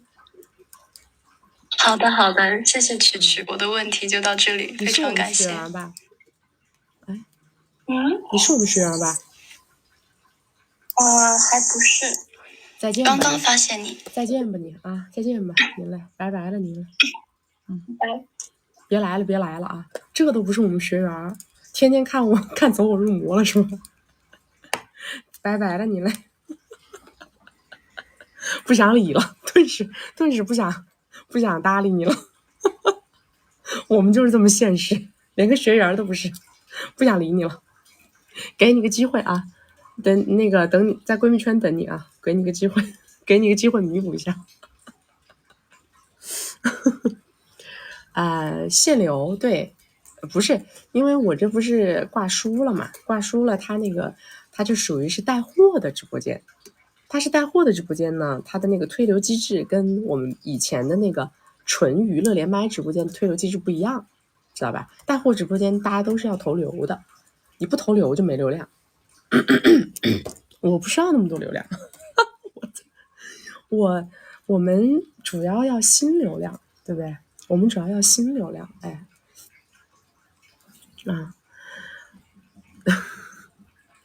不是的，我跟你们讲，就是像我刚刚跟你们讲的这个东西，很多人不相信。我跟你们说，我原来跟我初恋在一起的时候，就是的，我那个初恋呢，他也是个小大佬，知道吧？你们看了我的书的，你们知道吧？我的初恋是个新加坡人，他是个小大佬，他是个做生意的。他呢就有一个合伙人，然后他那个合伙人呢其实也很喜欢我。其实他那个合伙人喜欢我，但是我呢就比较喜欢我那个初恋，因为我那个初恋长得帅。然后后来我跟我那个初恋分手以后，他那个合伙人就来找我了，你知道吧？他那个合伙人就说，他说其实我一直都很喜欢你，他说你跟他在一起的时候，他怎么对你的？他说我可以加倍对你好。因为那个时候是才上大一嘛，上大一的时候我还得靠我初恋给的生活费过日子。他说他给你给多少生活费？他说我给你2倍。真的。然后我说这不是钱的问题。我说这不是钱的问题。然后我没有跟他好，因为我那个时候还是喜欢长得帅的。其实并不是因为我那个初恋有钱，当时我选我那个初恋压根就不是因为他有钱，完全是因为他长得帅。我就觉得他那个劲儿，知道吧？你知道我19岁的时候啊，看到一个长得很帅的那种有大佬气质的那种男的，你知道吗？手上带个玉扳指。手上带个玉扳指，我操，贼他妈有味道。贼帅，真的贼帅。然后之前他那个合伙人，其实他那个合伙人先来我们那个店里头，我那个时候在驻唱嘛。其实原来只有他合伙人一个人在那听，然后呢，他也一直就是给我献殷勤干嘛的。但是呢，我就对那个人没兴趣。后来呢，他是后来才从新加坡过来，然后就跟他那个合伙人一起来看我演出。哇！我一看到他我就愣住了。我这男的好帅呀！我其实就是我跟你们讲，我遗传外貌协会，小的时候特别外貌协会，长大了好多了，但是小的时候特别外貌协会。所以我跟你讲，男的是这样的，其实他们本质之间没有你们想的那么那啥，知道吧？哎呀，你跟我哥们儿好过就怎么样，根本不会。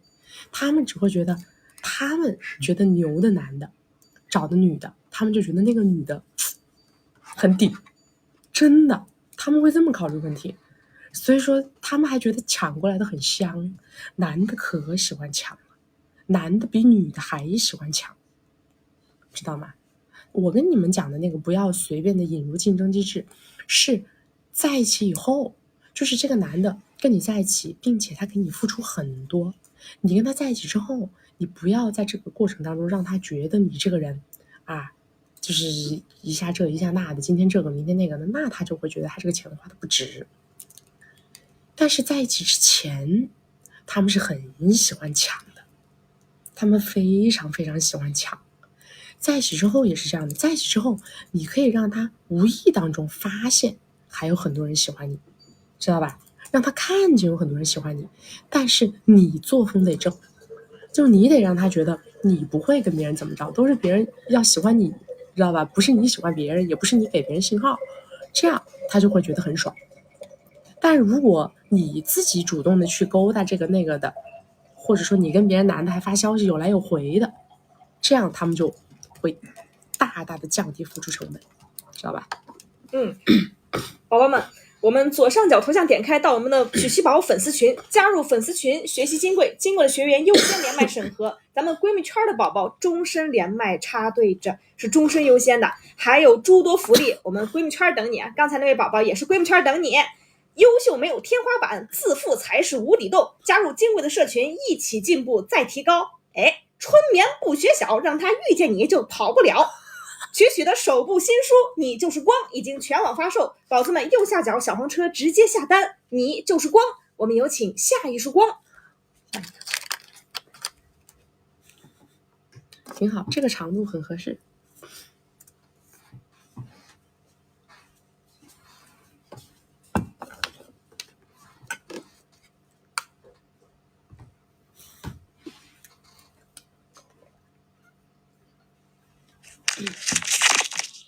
Hello， 你好。喂，你好，可以听到吗？可以，你说。哎呦，可以听到吗？可以说。好的。我先讲一下我的这个诉求，就是我对男嘉宾的诉求。我是想从他身上获取些资源的，然后对于米的话都还好。然后我现在和他的关系就是我觉得有点走下坡路，然后我想知道如何防患一下。然后介绍一下我的基本情况，我是24岁，然后研究生在读，然后明年毕业，大概颜值身高大概7、8分的样子，然后未来还是要继续读博的，可能要4年左右。然后我渴望拥有自己的事业，然后我想介绍一下对方的情况，他大我40岁。对，然后是委外单身，然后是创一代实业家，资产大概有100个小目标，政治身份等同于副国级，然后他的社会曝光度很高。不要再说这些了啊！你刚刚说的这句话严重违规啊！往下说。好的。然后他的社会影响力都是正面积极的，然后没有什么争议的新闻。然后对方在事业上他的人格底色是很实诚的，然后很实心眼，然后不爱装逼，包容度高，也没有什么花火大方，然后德行很厚重，经常捐，经常做慈善。然后他平时会叮嘱我不要浪费，不要炫富，不要浮夸，会叫我怎么样好好的做人。然后但是在感情上呢，他非常的大男子主义，有一点凶，然后情感需求非常的弱，然后目前我们在一起4个月，大概付出了有170个左右，然后对呆球是允许的态度，他非常支持我继续读书，然后给我找读书的资源，然后但是他倾向于让我当家庭主妇的那种，所以他说我不太需要有自己的事业，然后说每个月给我个10个、20个、50个都没有问题。这是我们刚开始相处的时候他说的。然后现在我们相处交往有4个月，他前2个月对我是很热情的，就是付出，然后也经常会来找我，因为我们现在是异地。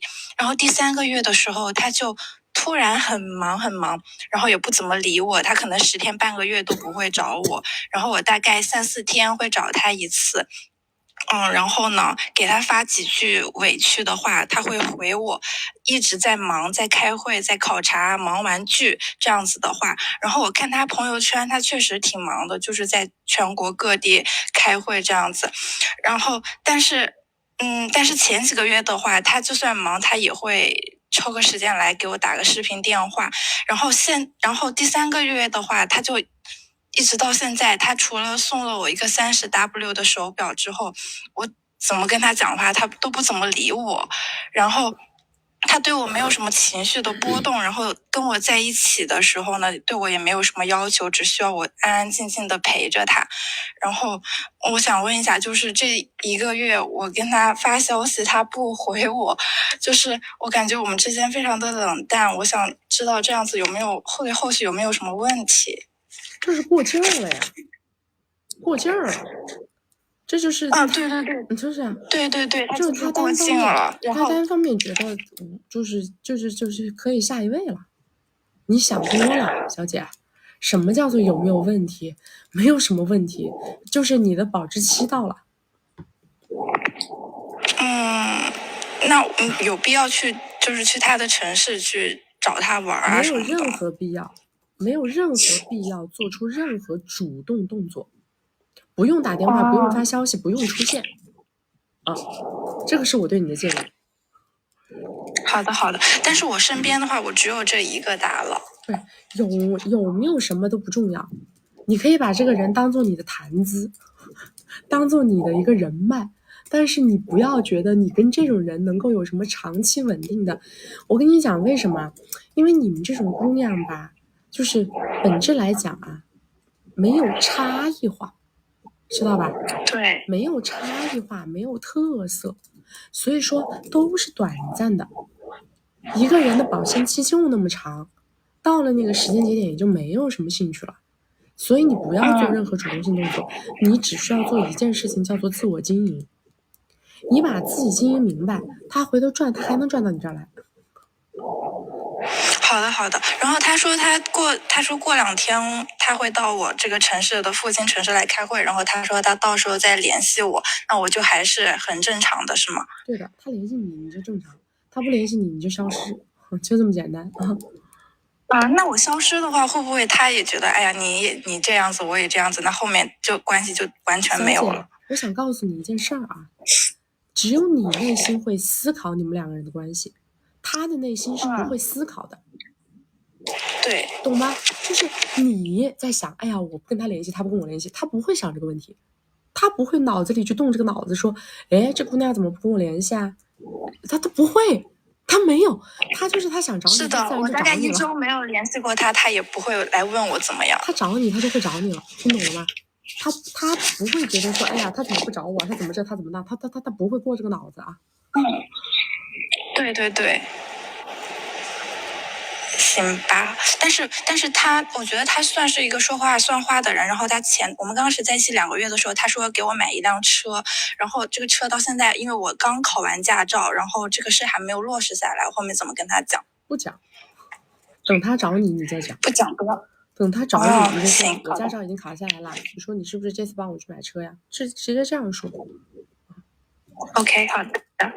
对，然后他说他买车，他说他要因为我现在在上海嘛，他说他要在上海注册一个公司，然后用公司的名义买，然后后面再过户给我，这是个正常的操作吗？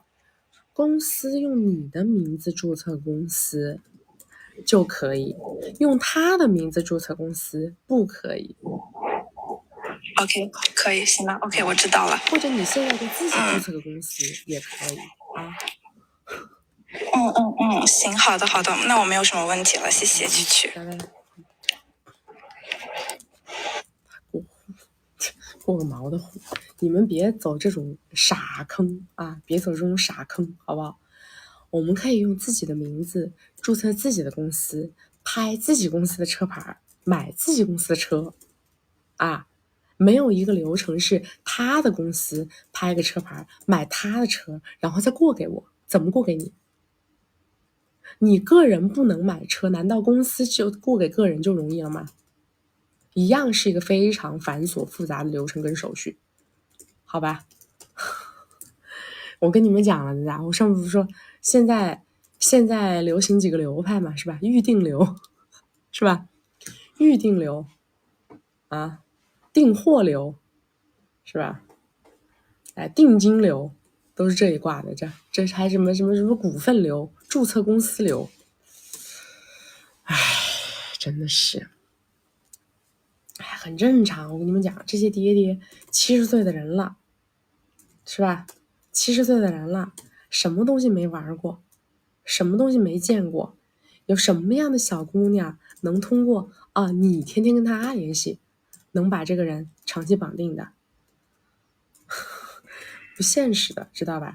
你们记住了，越是想攀爬更高的资源，越是想抓住更粗的树枝，你们就一定要发光，你们要光芒万丈，亮得刺眼，才有可能跟这种人长期挂上关系。如果你没有那样的光，你就别想，不要想这些事儿，不要去做这些不切实际的这种梦，当保姆都轮不到你。我告诉你，那往上冲的、往上送的，当保姆都轮不上你，明白吗？来，我们的宝宝们，越是想要大资源，就一定越要发光。菊雨的新书《你就是光》已经全网发售了，我们宝子们右下角小黄车直接下单，你就是光。宝宝们，天上下雨地上滑，社会复杂，流派众多全是坑，咱加入粉丝群，姐妹们相伴一起，哪里跌倒哪里爬。咱们左上角头像点开，加入到我们曲奇宝粉丝群，加入粉丝群学习金贵，金贵的学员优先连麦审核。各位宝宝们，我们是每周二、周六早上10点到下午2点，每周四晚上6点到晚上10点，咱们加入粉丝群不迷路。有请下一束光。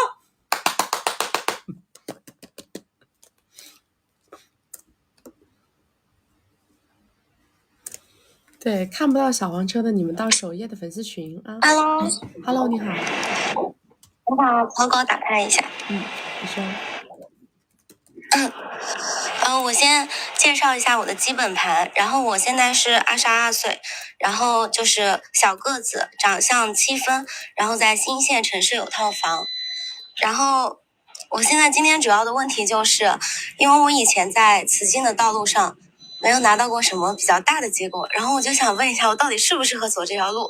你才22岁，然后你有啥结果？你啥玩意儿你也没结果呀？啊，你雄竞有结果？你雄竞有结果不？就是这2个目前都没有大的结果，但是我这个房子什么的，就是还是靠慈济拿来的。你房子是靠慈济拿的，不是靠你爸妈？不是，我简单叙述一下我的情况吧。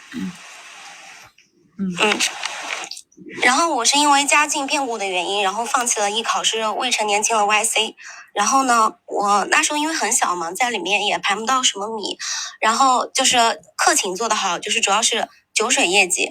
然后虽然说每个月能拿业绩奖，但是它的酒水提成是很少的。然后我在里面赚的第1桶，也就拿去了就做医美换头，后面我就去了超一线城市，然后就接触了更好的资源，就把自媒体做起来了，然后就有个小网红的人设嘛，然后就做娱乐直播，然后这个主要是房子首付也是从这里出来的，然后后面呢我又开始了做了雄竞，就是有做汽车、服装，然后还有本地探店的这个都有做，前那1年做的还可以，但是就是家里发生了变故，然后就老人那个生病，就需要回去陪伴照顾，然后这个就是各一段落了。然后回来了之后我就比较迷茫嘛，然后又继续做了娱乐直播，后面就遇到一个阿戴谈恋爱，之前跟你连过一次，你说那个男的不行，然后我就分掉了以后，然后又继续直播了这回。然后我直播里面主要有2个情况，第一个就是我主要赚米那一部分人其实属于是社会的底层人，就是借米套米刷的那一种。然后因为我是那种欧美型的身材嘛，然后呢是直播的时候就是1-2千人在线，但是吸来的有米的那一部分大哥都是目的性特别强，而且是那种字母那个圈，然后我就有点不太敢建，所以说但是之后我打算还是挑一挑能建的建的。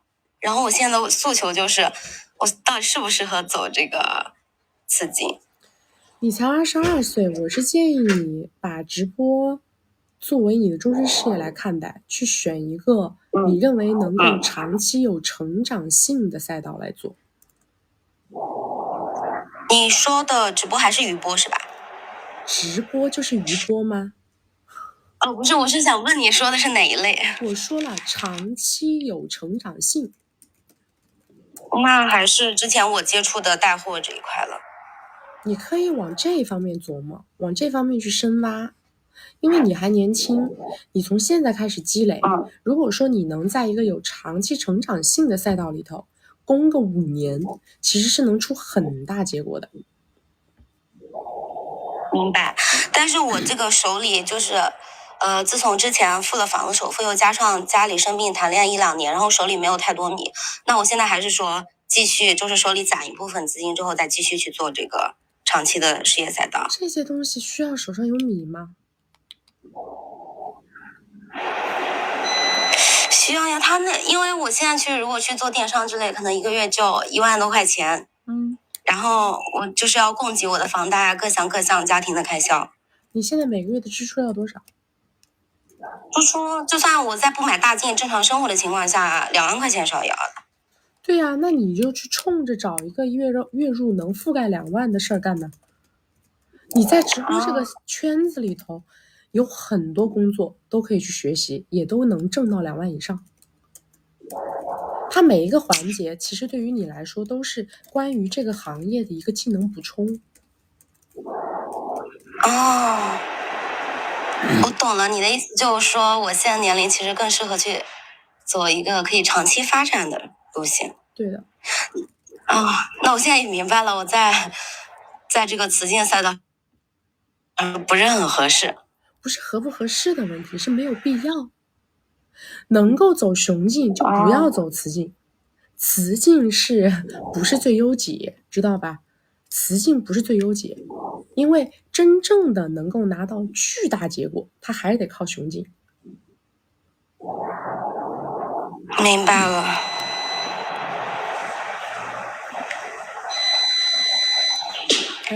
我理解了。那我目前有一个这个，就是比如说我接下来去就是做这个搞带货直播这一块了，然后现在就是有一个大哥在跟我谈说，就他就是目的性很强，就是直接说他本来是约过2天见面嘛，就直接说1个月给10个这样。那如果这个我见面可以的话，就正好他给了我这个资金的帮助，然后我就去做我自己的工作。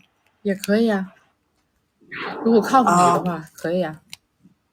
好，但他是那种新鲜感很强的，我估计也就1-2个月、2-3个月应该就不会就结束了。是啊，你有这个心理准备就行了。好，那我没有什么问题了，谢谢。好，拜拜。非常谢谢，拜拜。因为我跟你们讲啊，就是雌竞是个什么概念啊？雌竞是吃蛋糕的概念，懂吗？雄竞是什么概念？雄竞是做蛋糕的概念。雌竞就是人家的蛋糕做得多大，你就在人家的那个蛋糕里头去分一块，放到自己的口袋里，这个是雌竞。但雄竞是我的能力有多大，我就能做多大个蛋糕，一整块都是我的，我在考虑要不要分给别人，它是这个概念。在固有的很多传统的思维里头，不管这个思维不分男女都会有那种思维，认为女人做事业不如男人。我告诉你们，到今天为止有无数的抄我的这个博主做我的课的1比1的博主，他们以为他们在跟我讲着一样的话，但是其实他们的底色有一点跟我非常不一样。就是因为我有的时候我也会听他们的直播，他们有一个非常不一样的底色，就是在于在他们的骨子里，他们认为女人不如男人。他们也讲向上社交，他们也讲向上择偶，他们也讲怎么跟大佬相处，他们1比1我的直播间的话术，1比1我的课程内容，但是他们有一个骨子里头的东西的逻辑闭环跟我的逻辑闭环不一样，知道吗？他们底色的逻辑闭环有一个闭环叫做女人是肯定干不过男人的，他们有这个闭环。所以说虽然他们看似在用着跟我一模一样的话术，一模一样的课程框架，但是由于他这个逻辑闭环不一样，所以他最终没有办法解答你们内心当中最深的那重困惑，因为他其实是对抗的。他用的框架用的术用的是我的术，但是他道跟我不一样。在我的内心当中，我从来都不认为女的干不过男的，而且我认为在现在这个时代，女人干事业比男人更有优势。因为我看到了，不是所谓的什么一年挣个100-200万，这都不算什么。我认为现在这个社会是一个脑力活动的社会，女性她有着一个母性的一个本质，她更包容，更细致，而且她的弹性更大。她们所有的那样一些柔和的东西能够助力于她。在现在不是拼体力的这个时代，是拼脑力的时代，女人其实完完全全可以把男人干掉。在同等的事业竞争领域，女人绝对可以做得到，有这个能力能做到这件事儿。前提是什么？前提是你信不信，你相不相信这件事儿。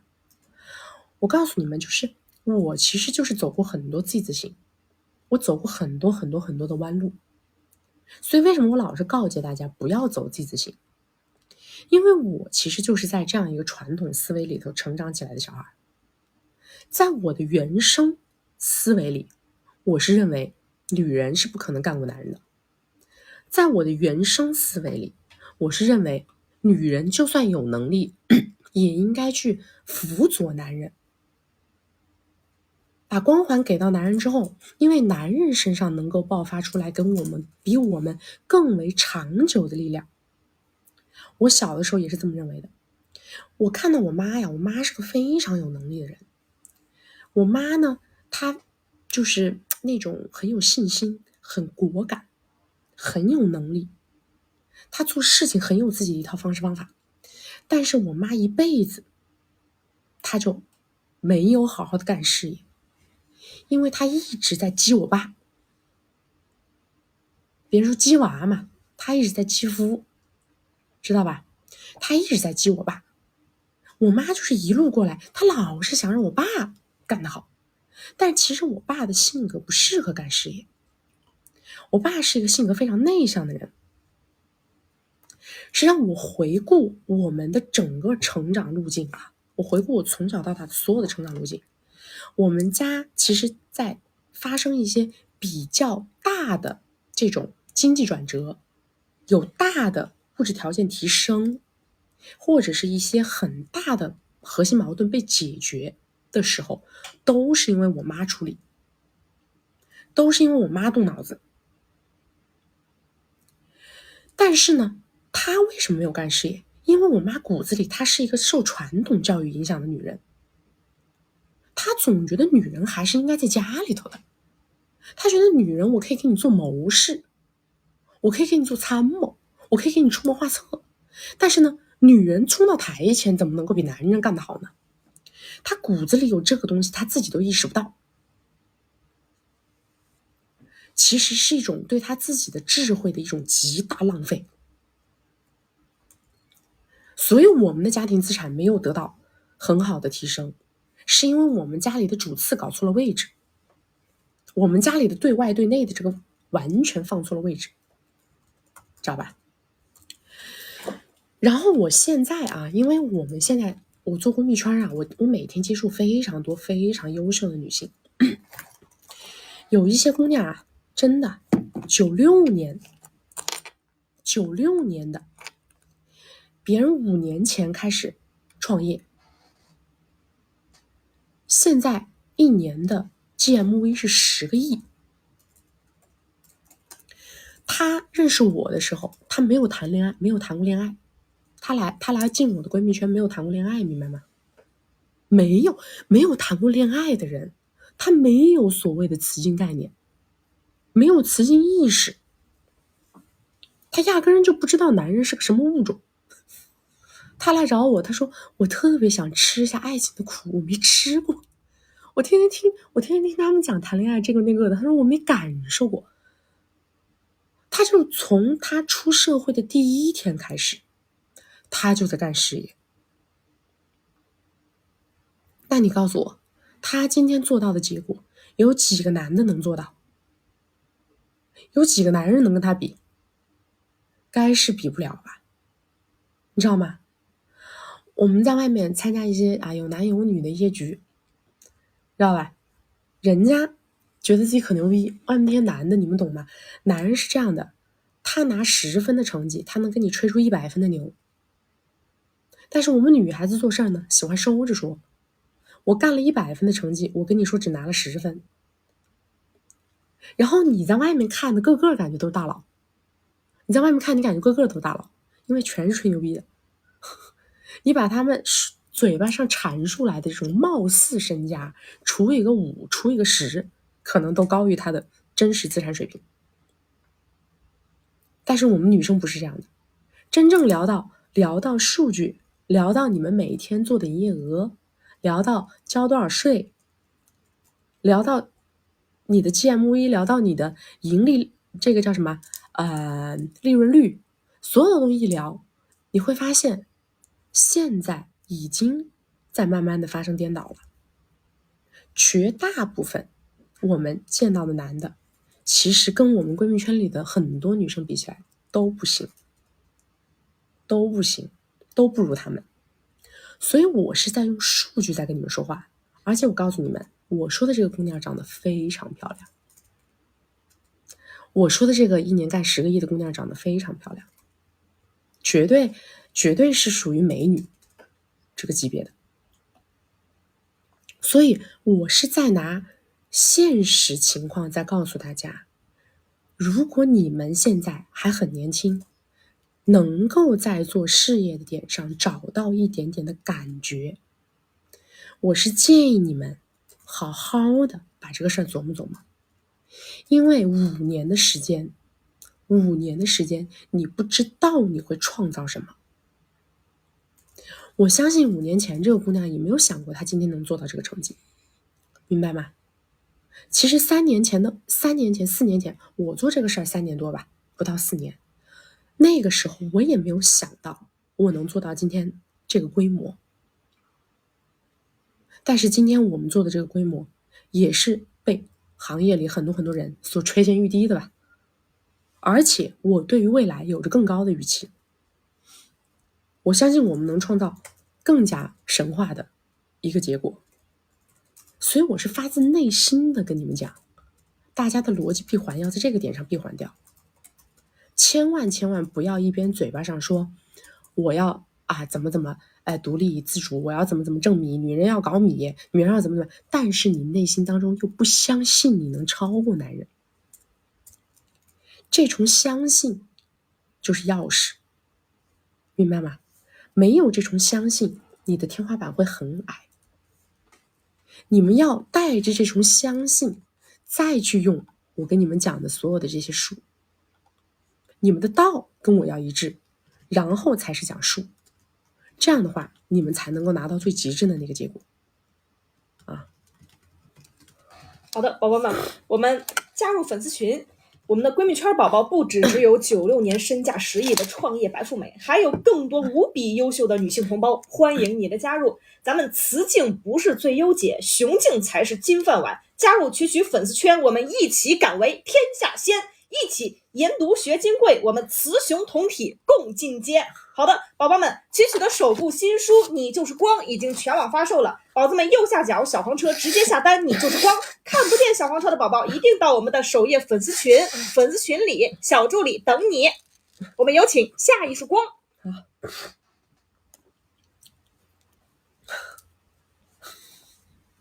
喜欢他啊，喜欢这个 CEO 啊。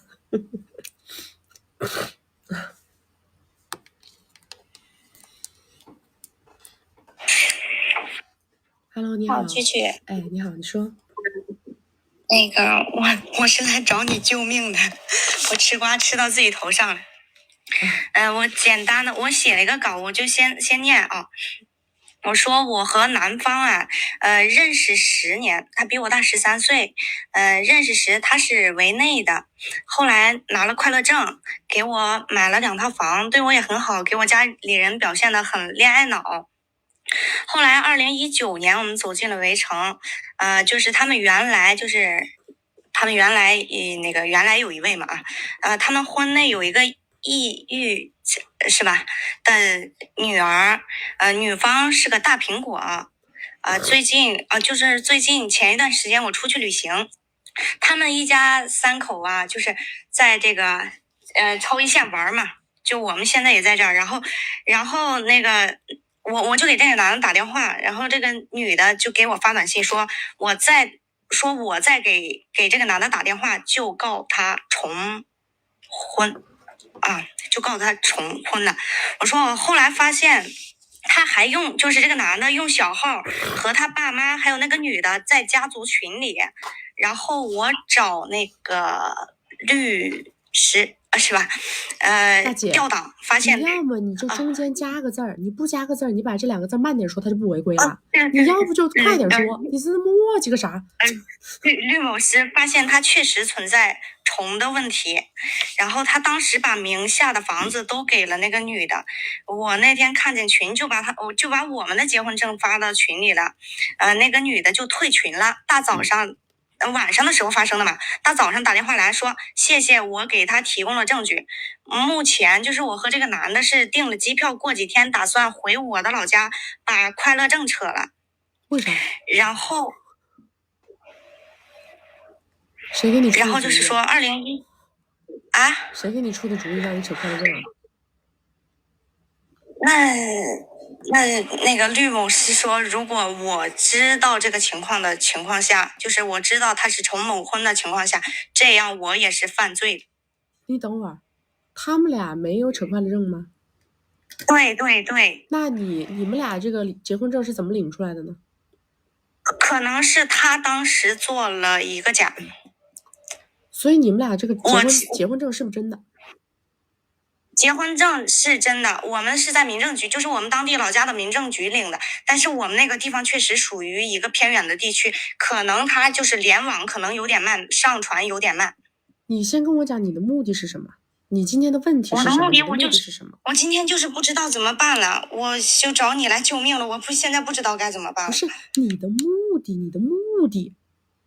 我的目的就是说，如果我要是说继续这么过的话，那也不可能继续过，就是我知情的话也不能继续过。但是我要是说我不知道怎么做了。你是想过还是不想过，大姐？想过。你想过，你扯个毛的快乐证，你有病啊？那我应该怎么办？你还不是可以把这个男的告了去？你等直接把他告了，你等啥呀？到底是谁？不是你是受害者呀，小姐，你在搞笑吗？你是受害者，小姐，你是在哪儿找的个律师？10块钱3个的？不是，我找的律师，我找律师没有问这个事情，我就是找调档嘛，那个看他有没有这个，他有没有扯快乐证嘛？现在看他确实是没有，我现在还没有找那个律某师。你到底找没找呀？你到底在说啥？你一会儿说律师让你去扯快乐证，我得找他，只是说调档，看他有没有这个快乐证，他前面没有扯。大姐，你找个正经律师行不行？你是受害者，你怕个毛啊？要怕也是这个男的怕，你泡个什么东西啊？关你啥事儿啊？这要救命也是这男的自己出去找人，你在这慌个啥？你花这800干嘛？你在家里坐着呀。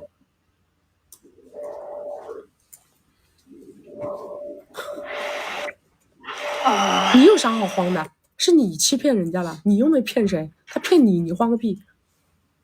那我应该怎么跟他说？如果想过的话怎么说？如果不想过怎么说呀？你要什么呀？你跟这个男的你图他啥？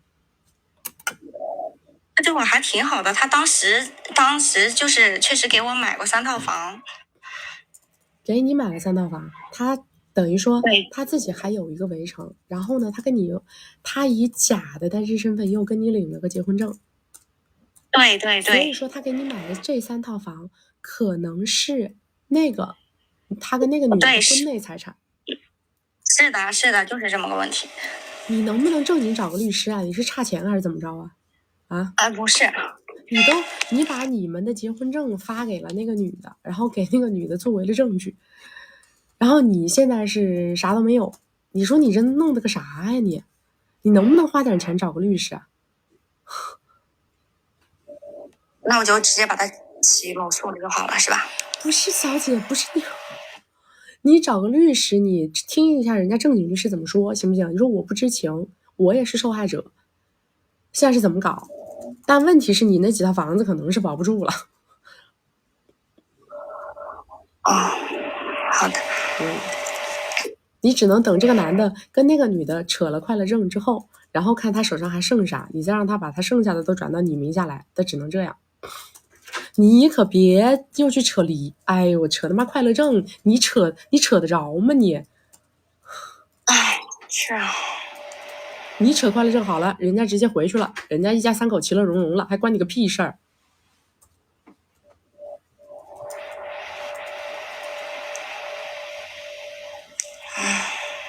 我知道了。还有问题吗？没有了，谢谢。哎呦我的妈呀，真的是智商不够钱来凑，知道不？智商不够钱来凑啊！那打仗的时候他给人家发什么结婚证？真是，哎，打仗的时候他不花钱打仗，本来自己就啥也没有。他现在肯定只能是那个女的，肯定就要诉他嘛。首先是诉那个男的重婚嘛，然后首先是要把那个男的给他买的房子全部扣住。如果那个男的是用自己的账户转的给他买房子，那这几套房子肯定人家得给他封了呀，得给他保全了呀，得给他扣住了呀，然后把房子给要回去啊。要回去了以后，那男的犯这个重婚还不知道怎么判呢，那这事儿跟他也没关系啊，他也阻止不了什么。他也阻止不了什么东西发生，对不对？他只能是受害者角色，他还能是啥呢？我的真的是服了，我真的是服了呀！他现在说去找别人查，现在去查那男的，现在去查，早干嘛去了呀？来，宝宝们，我们路还长，别失望。他狂仗他狂，咱人生不定谁辉煌。粉丝群里等你，大家一起给你来帮忙。宝宝们，咱们左上角头像点开到我们的曲奇宝粉丝群，加入粉丝群学习金贵，金贵的学员优先连麦。曲曲的首部新书《你就是光》已经全网发售，咱们宝子们右下角小黄车直接下单，你就是光。看不到小黄车，一定到首页粉丝群。好的，我们有请下一束光。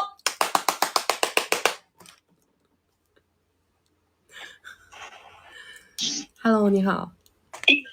Hello， 你好，曲曲，你好。那个啥，我简单说一下我这边情况，就是我今年29岁，然后认识了一个爹爹，然后他呢就是有几十个小目标吧，然后他刚开始的时候让我去他公司上班，然后就开始的时候就开始追求我，然后开始花了10个左右，然后说是让我跟他在一起，然后生个男孩。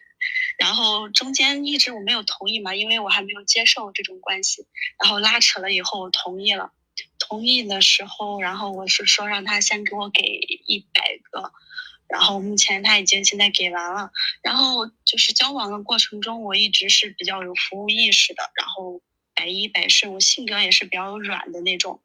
然后但是我后面觉得他好像慢慢的淡下来了，因为刚开始的时候就是他几乎天天都会找我，现在基本的话是1个礼拜1次，然后也不知道是什么原因，不知道是我的操作不到位，还是说是怎么样，因为我还是想要后期跟他持续发展，后面有大点的结果的。你们在一起多久啊？3个月左右。3个月，他冷淡了，你就当没这事儿就完了呗。你不要人家，你不要人家怎么样，你都那副不值钱那个样。你们的情绪也不值钱呐，你知道吧？所谓的什么百依百顺，就是你一点嚼头都没有，你这女的也不行。不舒服了就是不舒服了，不高兴了就是不高兴了。我们只是什么？我们只是说知道作有度，知道有台阶要下，是这个概念。但不是说完全我什么东西我都那个，我百依百顺，我听你的，我跟个奴婢似的。这样的话，那男的也会觉得索然无味。对，我之前一直是这样，他说什么就是什么，然后有情绪的话也会自己去隐忍，然后这就是不值钱呐，你这就是不值钱了。因为说实话，像这种男的吧，他要追你，他一定要让他觉得什么呢？是他有点配不上你，然后呢，他要在后面够着点儿，知道吧？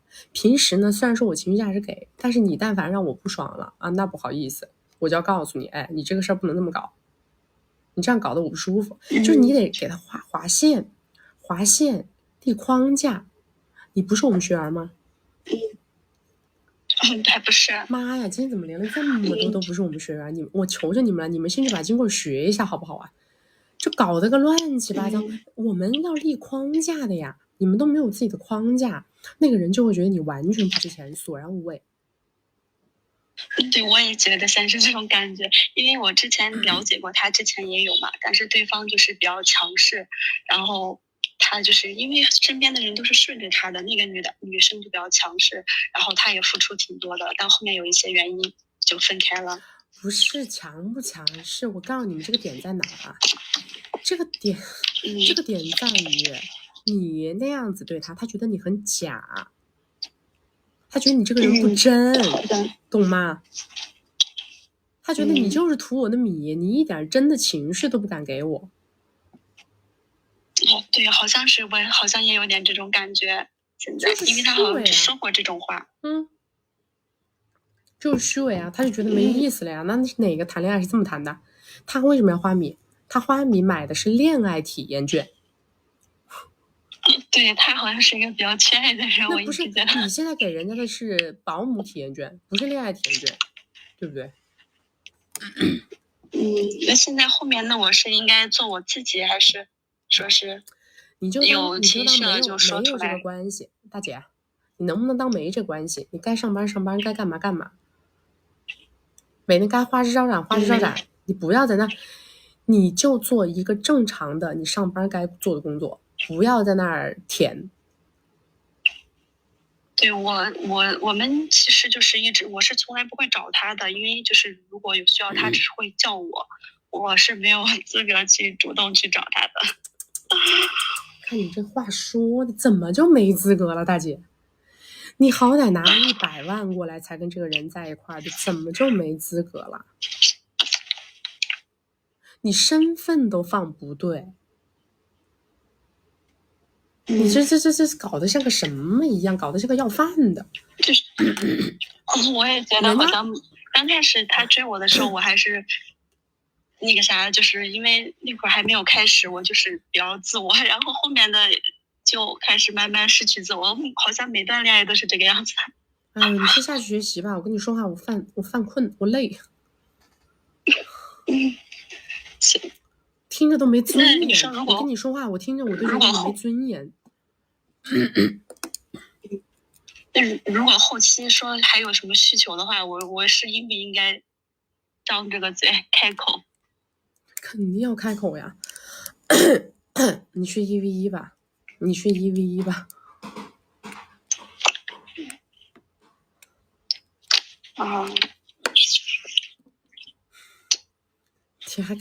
他还开不开口？我看你也不敢开口。你现在这个做小伏低那个样，你敢开口吗？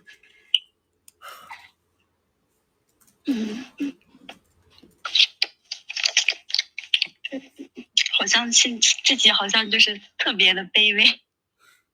所有卑微的人都没有任何人会喜欢你，我告诉你，没有，这个世界上没有谁会喜欢一个卑微的人。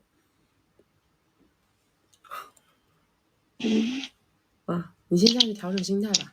我建议你先上课再1v1啊。好，知道了。好，就这样，拜拜。你们别说是找大佬，找什么这个那个的了。我说过了的情绪价值是什么？给到对方想要的，那个才叫情绪价值。你们给的那玩意儿就很 low， 别人都不想要，知道吗？你觉得我就什么都听他的，什么都听他的，什么都听他的，我也没脾气，我也没劲儿啊，我没有自己的想法，都由他来，他找我，我就赶紧去啊，他有什么需要我就赶紧贴。我不知道这哪儿学的这套东西啊。我跟你们说，这种东西就是不值钱呐。你们自己想一下，你们自己脑子里好好的想一想，这样的你，首先啊，就是这样的一个你，他有没有任何的光芒？有没有任何的光彩？你首先自己，你把你自己的这个行为模式，自己的展现出来的这个姿态、那个表情、那个语气，自己在脑子里过一遍。你在脑子里过一遍，你这个状态展现出来，你想一想当时你说那句话的那个样子啊，招不招人喜欢？明白吗？我跟你们讲啊，就聪明人他是聪明在什么地方？他是一直在展现他特别招人喜欢的样子。什么样子是我招他喜欢的样子？对不对？我古灵精怪，俏皮可爱，性感妩媚，婀娜多姿，你他妈随便来。这些东西人见人爱，明白吗？就是我就是要展现我的美，我就是要展现我的可爱，展现我的活泼，展现我的聪明，展现我的俏皮，这些东西展现出来谁都喜欢。尤其是那个爹爹，他要的就是你身上这股青春活力劲儿，对吧？只是说在两个人的意见发生了明显的分歧的时候，对不对？那么这个时候我们要想一想，哎呀，我想这样做，他想那样做，我这个时候能不听他的吗？我不听他的，他可能，对吧？不下米了，对不对？就像前面有个女的说我要去旅游，那男的让她不要去，结果呢，他说我自己花钱去，这个你不就是跟别人硬搞？是不是要硬搞？千万不要犯这种错误，是吧？你想让一个男的花米给你买一个东西，对不对？结果他说我不想让你买这个啊，一个华为，一个苹果。你说你要买苹果，那男的说我不想让你买苹果，我觉得你应该买华为。这个时候应该怎么做？我要买苹果，他说他要给我买华为，两个价格差不多，这个时候应该怎么做？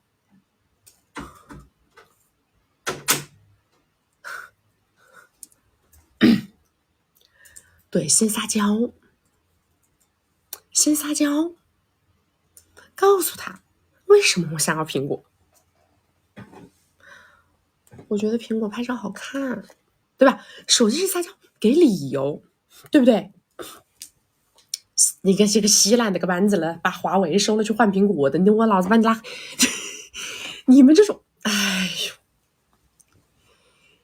就是金刚一样的女人的变种，钢铁一般的女人的变种啊！你们属于是钢铁一般女人的变种，你这还不如自己花钱买呢，你还不如自己花钱买的那一挂。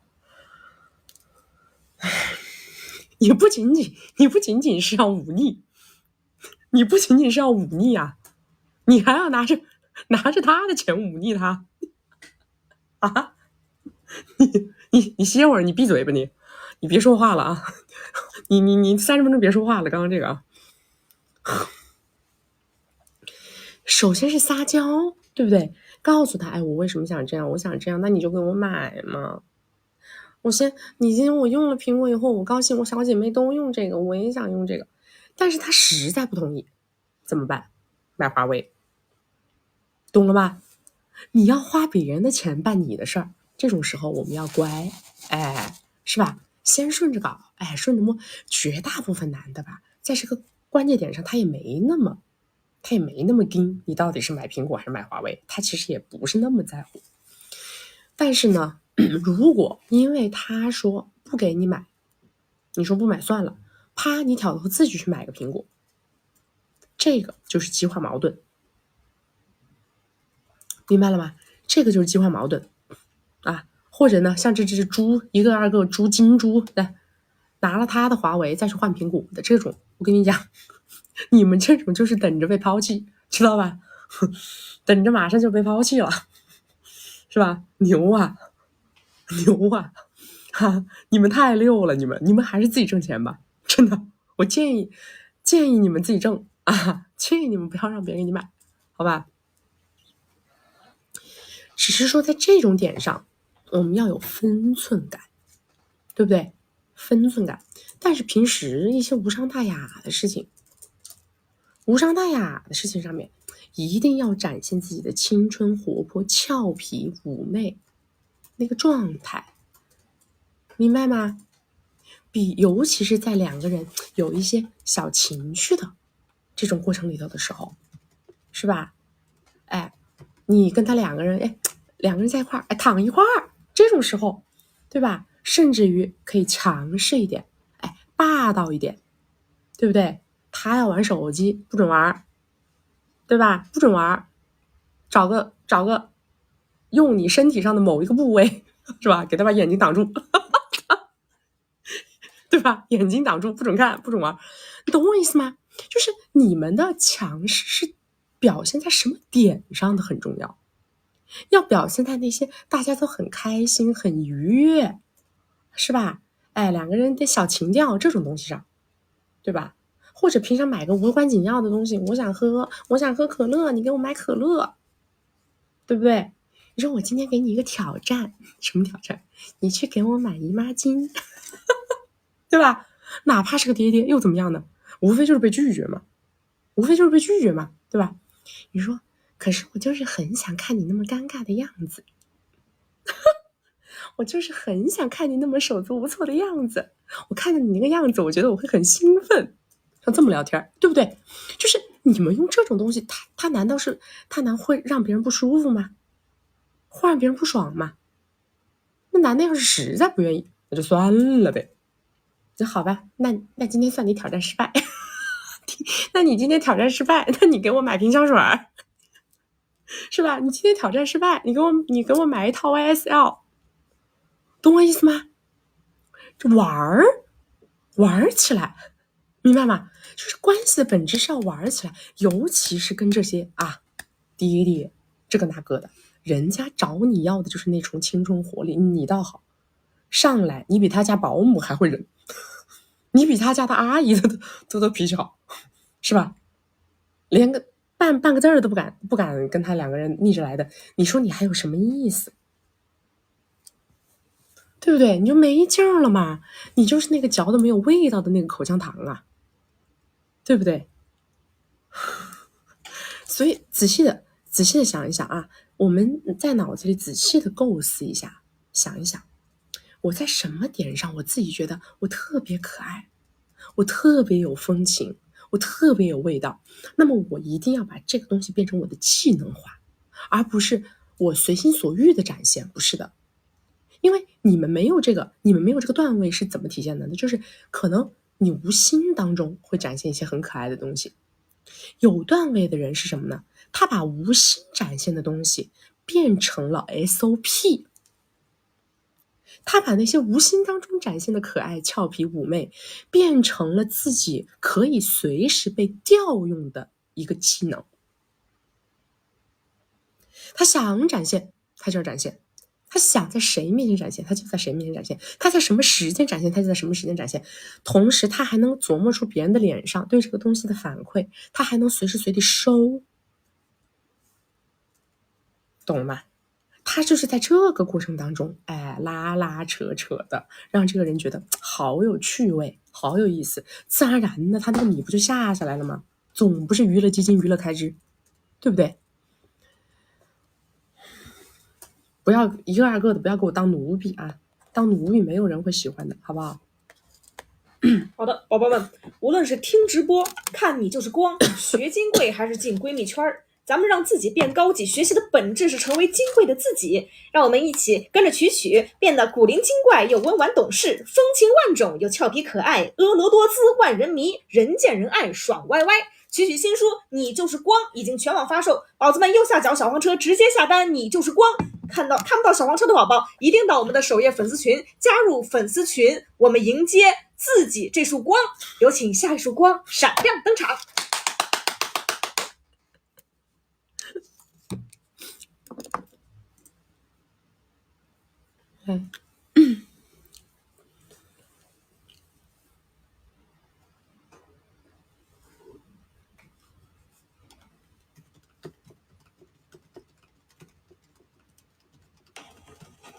Hello， 哎，您好，哎，你好，哎，旭您好，可以听到吗？可以，你说，你说，哎，旭您好，可以听到吗？可以，你说，什么情况？不要退出啊！退出我听不到了，不要退出。金贵的关系就是我们的 class 呀，金贵的关系。Hello， 哎，你好。Hello， 曲曲你好。你说。那个是我关注你也比较长时间了，然后我呢其实还是一个比较从象牙塔出来以后一直比较理想化的，然后沉浸在自己世界中的一个女生，但是现在也已经到了43岁的高龄了啊。但是我感觉听了曲曲的这个一些这个课程啊，包括你的这个连麦，让我对这个现实的世界有一些清醒的认识。然后我的基本盘就是大龄未婚高知女性，然后本人是比较高冷和安静的，不是很会谈恋爱，就是基本上的姿态都是站着，不太会给对方情绪价值，然后不会哄对方。那过去的话，其实我一直比较崇尚的是这个雄竞，然后自己取得的成果就是目前收入大概是在70到80吧，然后马上可能有一个升职的机会，可能到100左右。但是因为到了40多岁的年龄嘛，感觉职业也到了一个天花板，很难再往上进行突破。也回顾过去，也有可能是因为在雌竞跟雄竞之间有一些 V 字形，所以对于雄竞来说，我觉得没有取得我自己理想中那么好的效果。那么目前的话，其实感觉年龄越大之后，就越来越感性。过去认为一个人其实生活挺好的，也不需要去迁就对方。但是现在的话，就是年龄焦虑就越来越厉害，因为面临一个未来养老的一个焦虑，以及一个生子的焦虑。然后以前觉得一个人生活挺好，现在觉得有点孤单，需要人陪这种感觉。所以目前可能已经有点影响到我的身体的这个状态，因为每天的这个睡眠都不是特别好。那么目前我主要的诉求是几个问题啊。第一个是接下去还是走雄竞，还是说要兼顾一些雌竞？第二个问题是在这个年龄到底是慢慢的去找对的人，还是说尽快的抓紧这个最后的窗口期要一个球？第三个是就是对于潜在的对象是要改变这种高冷的个性去比较热情，还是说保持自己的性格？第四个是就是在大中小这3个不同的年龄段去找哪一个比较合适自己。我现在是有4个方案啊。第一个就是都不找，就是目前也有一定的资产，那么我去把一些资产进行变现以后自己搞 DIY。第二个方案就是找年龄稍微大一些的，那么可能经济条件也比较好。其实过去也有这个围内的这个年龄比较大的，对我其实还是不错的。这么多年也是有一些付出。但是他现在已经到达了一个临界点上，因为他认为我没有把他当成一个甲方去提供情绪价值，那么他现在也是需要对方去围着他转，然后能够有生子啊这样的诉求。那么他希望我是能够去放弃自己的事业，那对我来说，这个在某种程度上就剪断了我的翅膀。我觉得这个代价也比较高。然后，他的资产是不错的，然后我相信，如果是按照他的这个方案走呢，他也是能给你提供未来的一个生活保障的。但是另外一个问题是因为年龄比较大，身体情况也可能不是特别好，所以短期内有求的概率，我觉得也有一定难度。那么第三个方案就是同龄的。同龄的话，一般来说，都是扯过快乐证的。然后我碰到的条件相对好一些的话，我就不太会区分他到底是 PY 还是真的是想要进入下一段正常的关系。然后好不容易碰到一个委外未婚的，但是他的这个状态，我觉得相处以后，对于10点半跟进围城都不是特别积极。可能一开始的时候还挺积极的，但是后面因为他的前女友的一些问题，感觉他现在就比较冷淡，有点下头。而且呢，他是强烈要求未来是要有球，但是又不支持 DIY， 就是必须自己生。而他的这个质量目前检查下来也不是特别好。然后第4个方案就是找小的，比我小的。那么比我小的是2种情况，一种各方面还不错的，那已经是扯了快乐证有娃，但是呢社会地位还可以，但是收入比较低，那么需要就是在这个婚姻当中，就是需要经济是我来付出，然后他可以配合 DIY， 但是也是需要我来承担。然后就是个性啊、脾气啊，可能不是特别好。就是虽然能给情绪价值，但是容易激化矛盾。另外的比我小的，可能就是在各方面工作啊、收入啊，可能都不是一个 level 上面。那么大概是这样一个情况。然后我不知道，其实站在一个理性的角度，那我们这种类型的应该找什么样的会比较合适？你要不然就是跟那个大哥把条件谈好，然后呢服从于他，就彻底的了断自己在还要做事业什么这条心，一次性把价码谈到位，然后后面彻底的了断做女强人。要不然就是彻底的了断花男人的米，完完全全花自己的，找一个我看得顺眼的，能给我提供情绪价值的，就这2条路，没有那么复杂，没有中间地带。就是你觉得纯搞雌竞或者纯搞雄竞都是可选择的比较好的方案？对的，你没有那么多选择了，亲爱的，你在这耽误时间呢。我觉得真的是很耽误时间，就是应该，如果是我的话，我可能会选择就是根本就不想男的这条事儿，这个事儿，我还想一想我这几年怎么把我的收入干到年入100往上，然后我找个看得顺眼的男的，我也不一定要跟他结婚，但是我可以把球弄出来。现在的关键是我觉得这个球已经是刻不容缓，如果真的是想要有的话。对呀，你那个大哥能跟你搞吗？有这个意愿，但是他的这个客观条件不是特别好，所以说困难的程度比较高。你要把你自己的时间抓紧，就是说你要想要求的话，我是建议你啊，如果说你这么焦虑想要求的话，那么你就干脆自己赶紧去弄一个算了，知道吧？把自己的心头大患先解决掉。就是自己 DIY。对的。把心头大患解决掉，能解决一头是一头。先着落一个是吧？对的，恋爱嘛，反正任何时候都可以谈。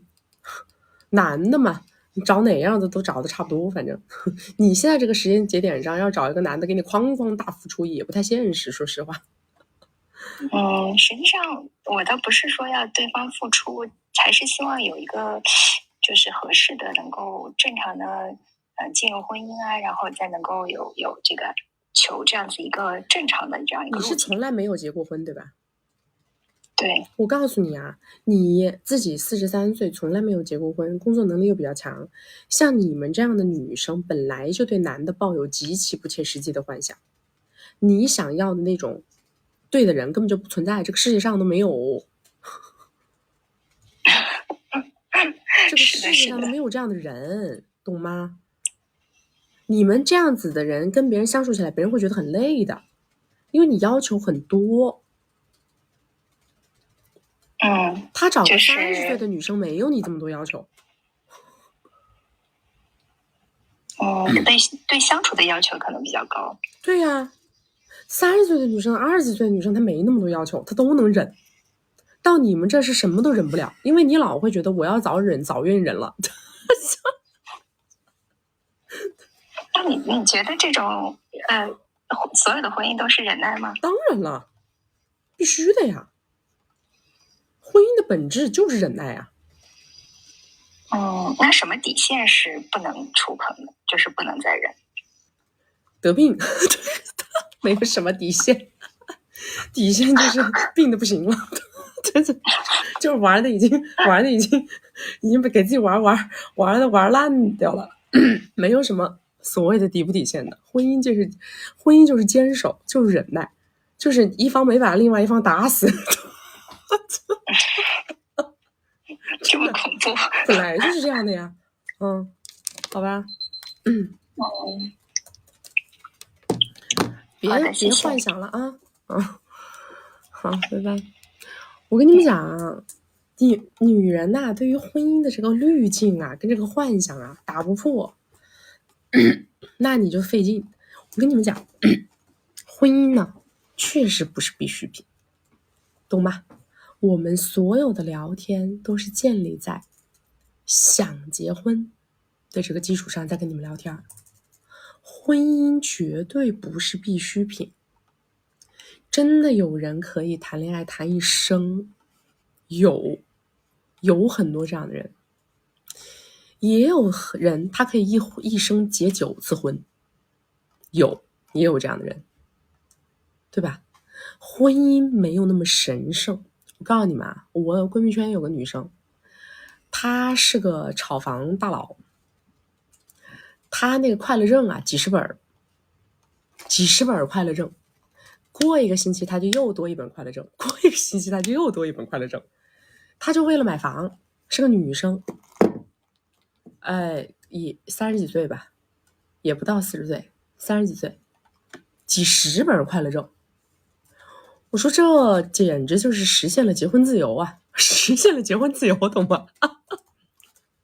我告诉你们，你们要真的活到这个份上，你就会发现形式皆不重要，一切形式皆不重要，明白吗？其实对于所有的形式的执念都是毫无必要的，关键在于体验感，关键在体会。你如果想要那种人家那种白头偕老，那我告诉你，那种就是忍耐换来的，只有忍耐能换来白头偕老，而且是极致的忍耐，极致的忍耐才能换来所谓的白头偕老。如果你们想要的是美好的爱情，爱情的冲动激情，两个人眼里只有对方的那种东西，那就没有婚姻，那就只有不停的换恋爱对象。一个恋爱对象的新鲜感结束了，他的保质期过了，就换下一个。只有这样，没有说爱情从头爱到尾中间没有忍耐的，那是不可能的。所有的真爱的夫妻一生都有几千上万次想要杀死对方的冲动，知道吗？都觉得对方是自己上辈子的仇人，上辈子的噩梦，这辈子才会遇见彼此。只是说有的人忍过去了，有的人忍不过去，仅此而已。我是不是跟大家讲，我说两个人结婚呐，它就像是一口新换的牙，那个上牙磨下牙，那要磨很长时间。你看你们小时候换牙是不是要换半天，对吧？换完了以后咬合不好，是不是要磨半天？磨出一口坚固的耐用的牙齿，那个就是婚姻。就是最后再换哪颗牙齿你都觉得难受了，但是他忘了这俩就是这么磨过来的，懂了吗？所以说你们一定要打碎这个婚姻的滤镜。你要是看到我们那姐们啊，她天天几十本快乐正就往外甩，一段时间又多一本，一段时间又多一本，你就会发现哎呀都是屁都不重要，完全都不重要。所以说先解决自己不能后悔的事儿。求，你如果想要求，无论是基于什么原因，可能是因为基于你对于死亡的恐惧，对吧？可能是因为基于你对衰老的恐惧，可能是基于你对于生命的延续的执念。总而言之，无论是基于什么，这个点是没有后悔药可以吃的，这个点也是没有好的替代方案的，知道吧？所以这种事儿，你要是有这个经济条件，你就赶紧把这事干了。但是关于婚姻，关于恋爱，关于男人，淡一点儿。你也错过了那个去跟别人磨一辈子那个，是吧？最佳的那个时期了。以前也没磨，现在让你磨呢，估计也够呛，对不对？我告诉你们，那种能结久，你看我干妈，我是不是跟你们说，我干妈也结4、5次婚。我告诉你们，能够结1道婚，再结2道婚的人呐，再结很多道婚的人呢，他们是什么样的人呢？他们是那种像水一样的，他装到哪个容器里头，他就变成哪个样子。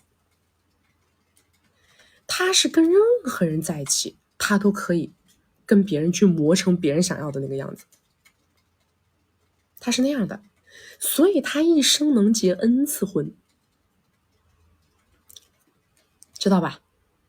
但是像这种1次婚都不结的，其实你呢就是个石头知道吧？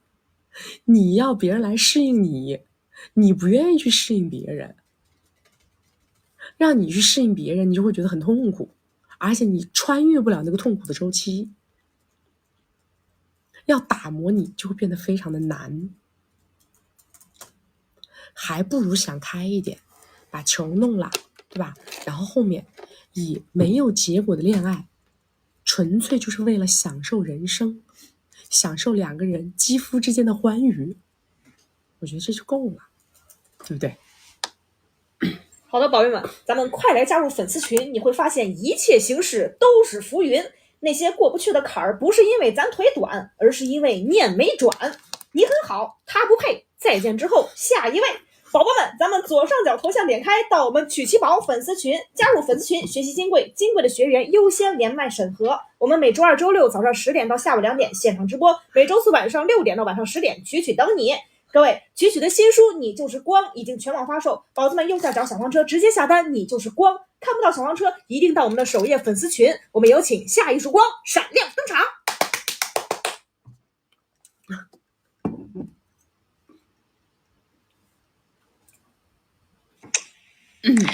曲曲你。Hello， 你好。您能听到吗？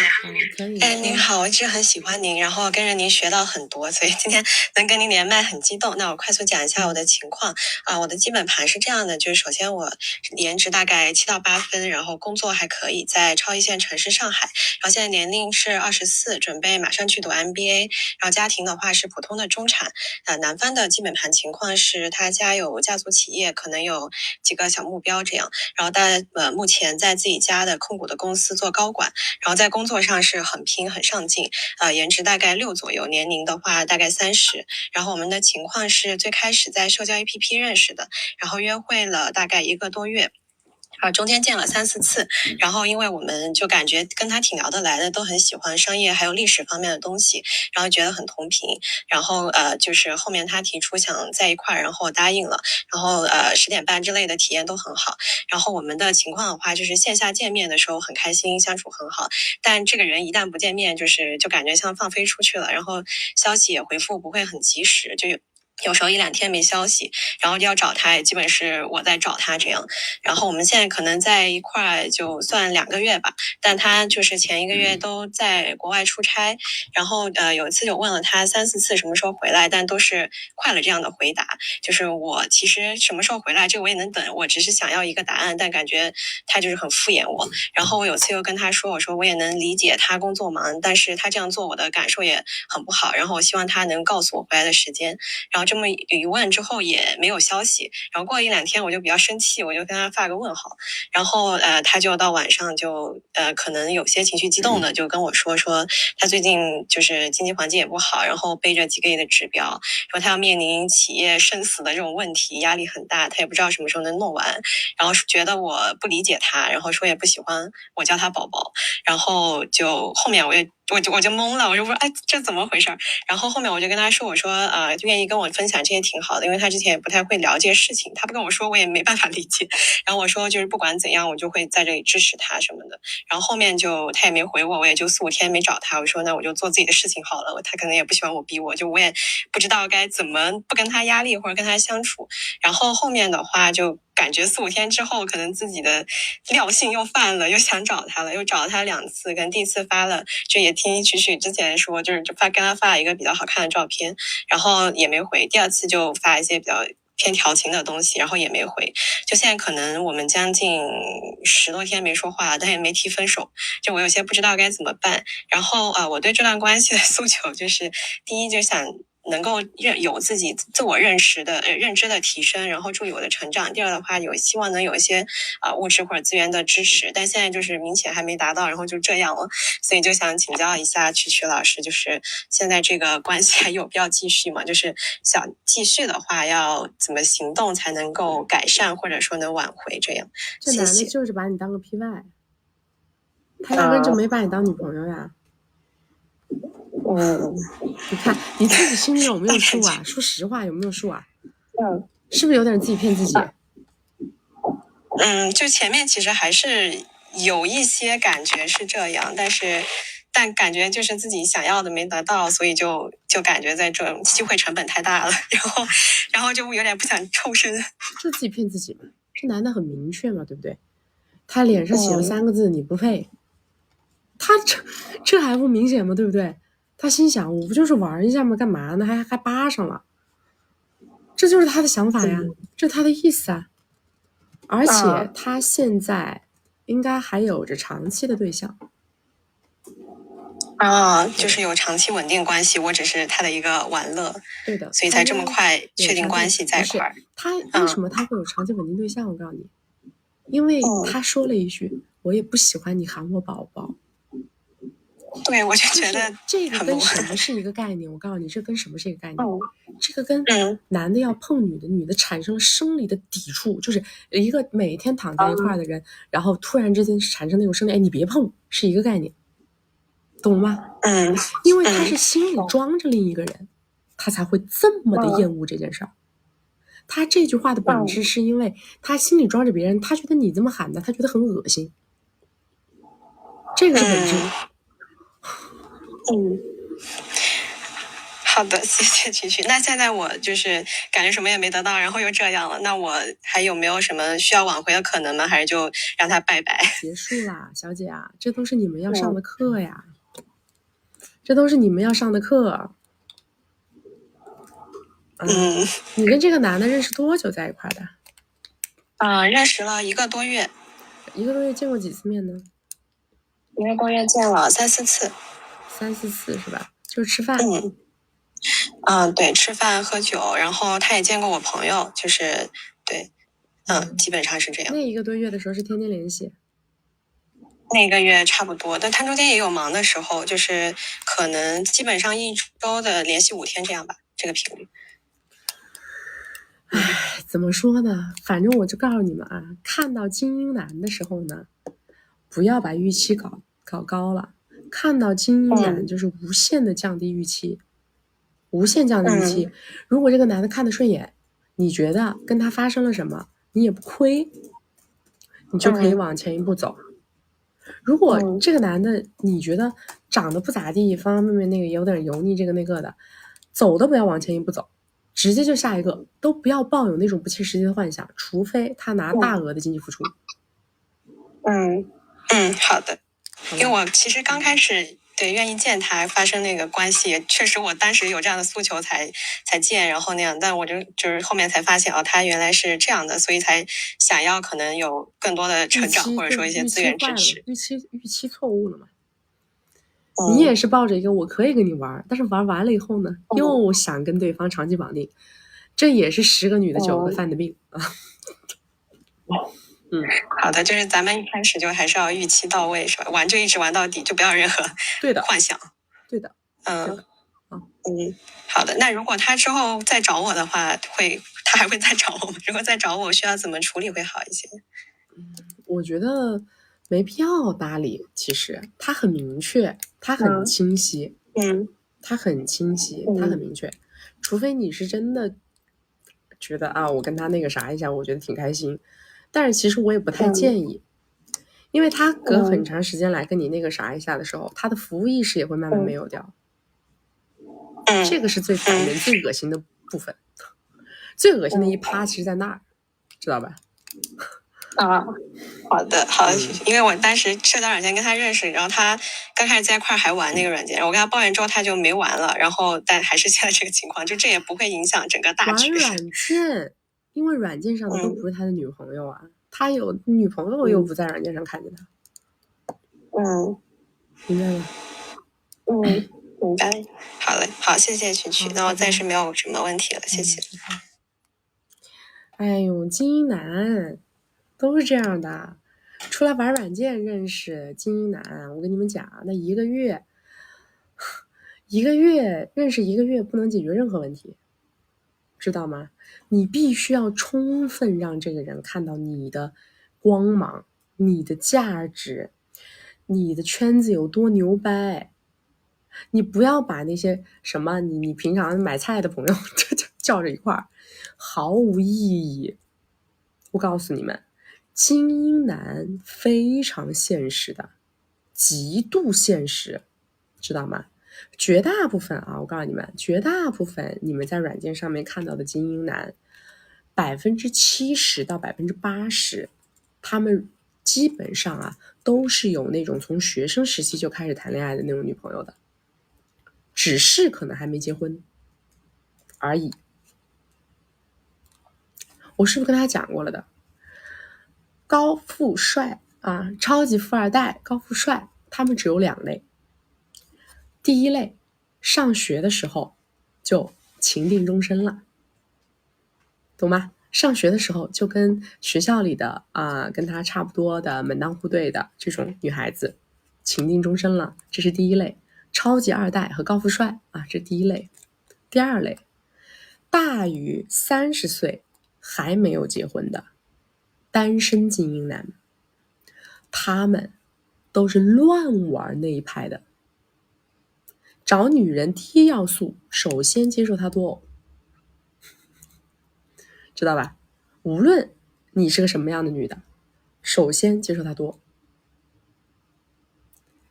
要不然她都不会拖到这个年龄，到不了30岁以前解决问题，解决战斗，明白吗？否则呢，就是顶多他只能达到一个什么级别呢？顶多他可能就只能达到一个年入100万这个级别。如果是到了特别高的那个 level 了，还没有结过婚的，单身的，条件好的，家里条件好，自己年入几百或者上千的，我告诉你，别想了，这一卦首先他就是多偶，定的死死的。首先他是多偶定的死死的，知道吧？而且你们很容易变成一次性。还有一点啊，就是我一定要给大家提个醒，一旦这个关系被判定成了玩的关系，判定成了 PY 的关系，我是建议大家不要玩太多次。我发自内心的建议你们不要玩太多次，知道吗？因为出来玩的男人啊，我跟你讲，一旦他内心当中把你定义成了是他玩的那一挂，那么越往后玩，他就越不会给你任何的服务体验。越往后玩，他就会对待你越随意。女人都懂的，男的要是对待你很随意，你在这个事情里面怎么还会有愉悦感呢？明白吗？你在这个事情里面就不会再有任何的愉悦感可言了。所以我说到大家玩完啊就散伙，或者说你还在骗我说我们俩谈恋爱，这都没有到这个事情最恶心的那个环节，都还没有到让你彻底吃苍蝇的那个环节。等到你真的让他觉得已经跟你那个啥都已经觉得对你是一种施舍的时候，那才到了让你吃苍蝇的环节，懂不懂啊？宝宝们，咱遇到精英男预期不要高，你拍一我拍一，不见兔子不撒鹰，我们永远不吃苍蝇。曲曲新书《你就是光》已经全网发售了，宝子右下角小黄车直接下单，你就是光。看不到小黄车的，一定到我们的首页粉丝群，我们点开粉丝群，加入粉丝群，学习金贵的关系，进入金贵的社群，金贵的学员优先连麦。好，我们呢是每周二、每周六早上10点到下午2点，每周四晚上6点到10点都是现场直播。曲曲风里雨里，曲曲等你。我们有请下一束光。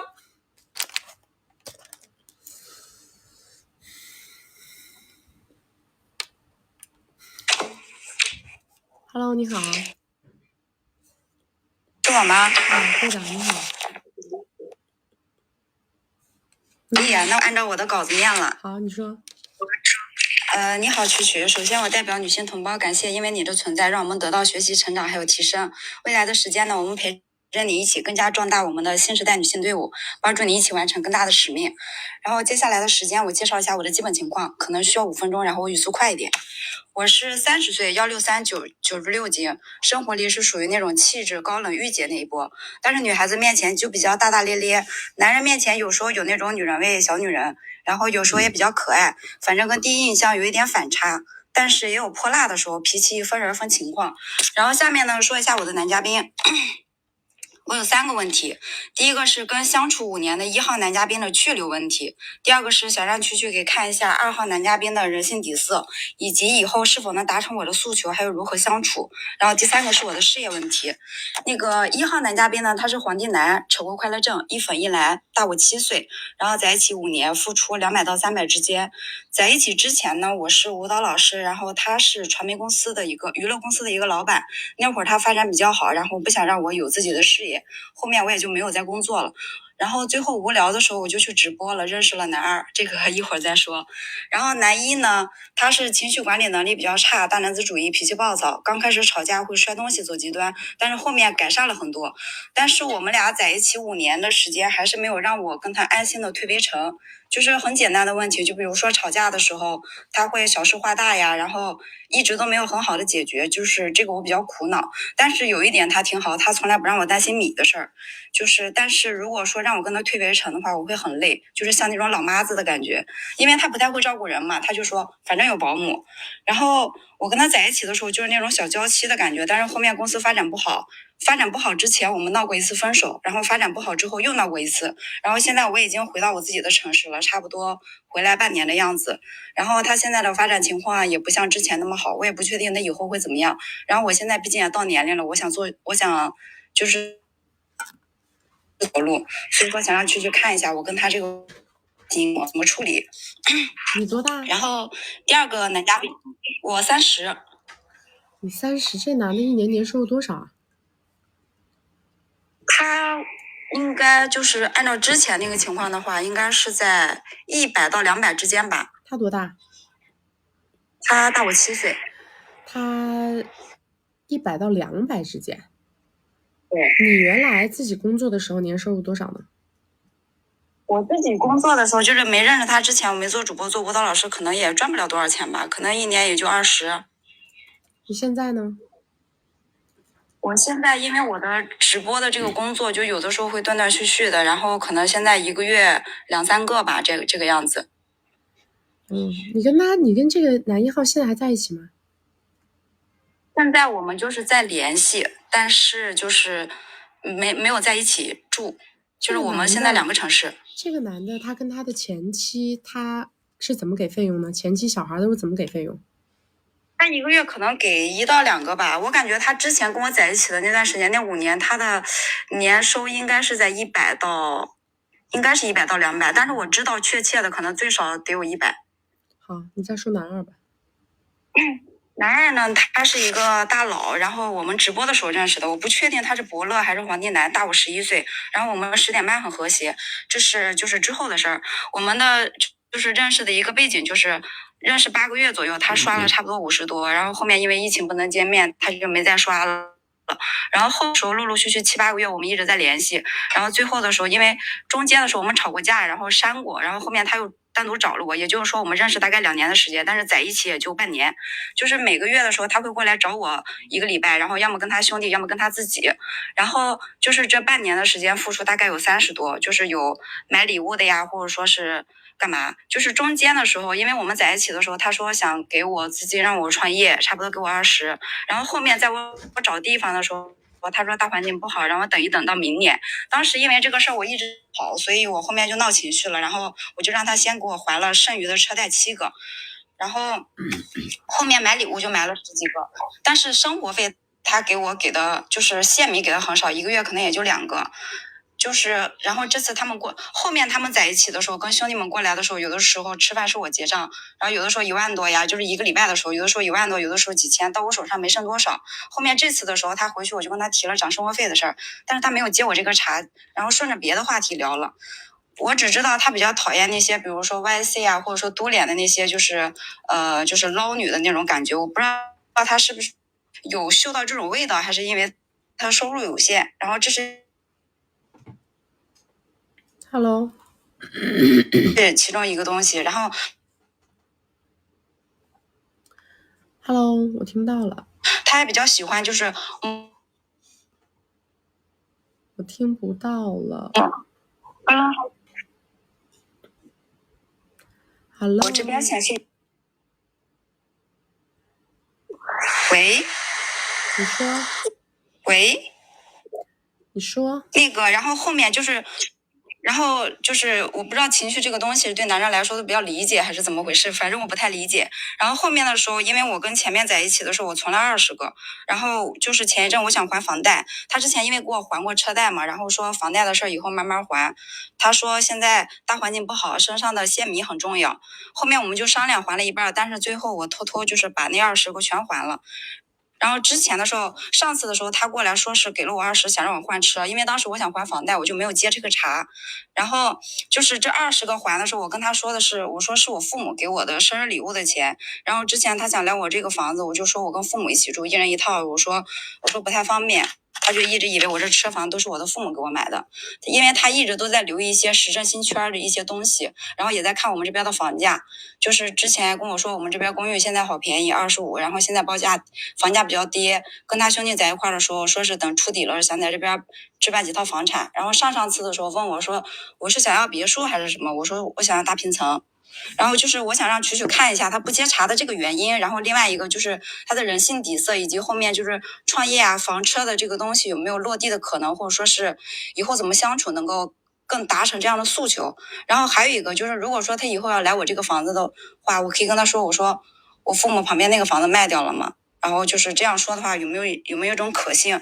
然后另外事业方面的东西，就是因为我的老本行是做舞蹈，然后现在我知道的东西就是我现在了解我自己能做的可能是嘟脸行业里边我会略懂一点。乱了，一个一个来吧啊！你别，你一次想问到你前世今生啊你你这两个男的听下来的话，2号如果说他说生活费啊，你提生活费他就不接茬，那就是不想给，没有什么别的理由，没有什么其他的理由，都是他自己就主动喜欢开这个口，开了口吧，你一说吧他又不接茬。我感觉这个人也是属于实力比较有限的，他不是属于那种非常有实力的那一挂。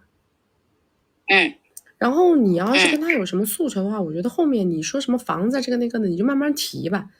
你现在也指着这个大哥给收入呢，你也没有什么更好的选项。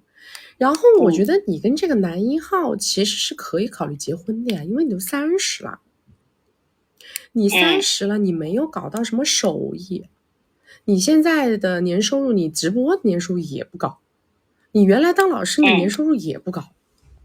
你找这个男的起码来讲的话能把你稳定个几年，你自己起码心里不慌是吧，就是口袋有粮心里不慌嘛。你要是老是好高骛远的这么挂着的话，你把你的年龄挂上去了，你也找不到什么特别合适的落脚点呐。他们2个人现在给我就是每个月花米基本上差不多都是5、6个，就这种感觉。因为现在我男1他的状态不是很好，然后每个月可能1、2个这样。就是他1、2个，然后这男的1、2个吗？还是什么？没有，那个男1是1、2个，然后男2的话基本上每个月可能5、6万这种。我是觉得吧，你跟男1该干嘛干嘛，你把男2就当个客户就好了。这2个人之间本质上他也不冲突，知道吧？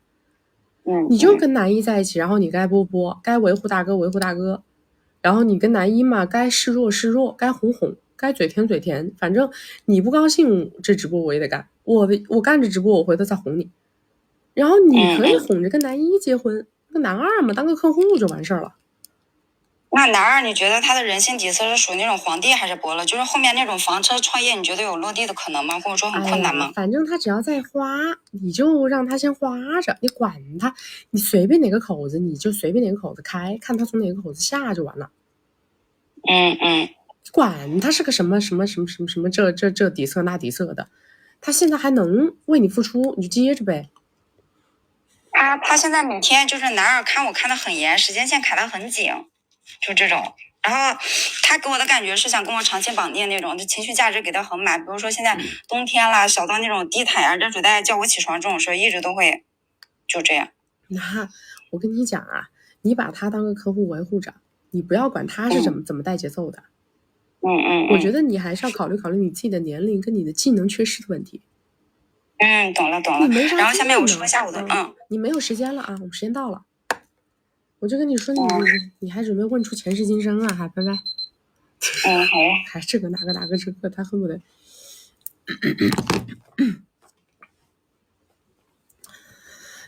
我跟你们说啊，就是30岁的时候呢，我是建议所有的女孩子啊，这个时候仔细的思考一下自己的过去。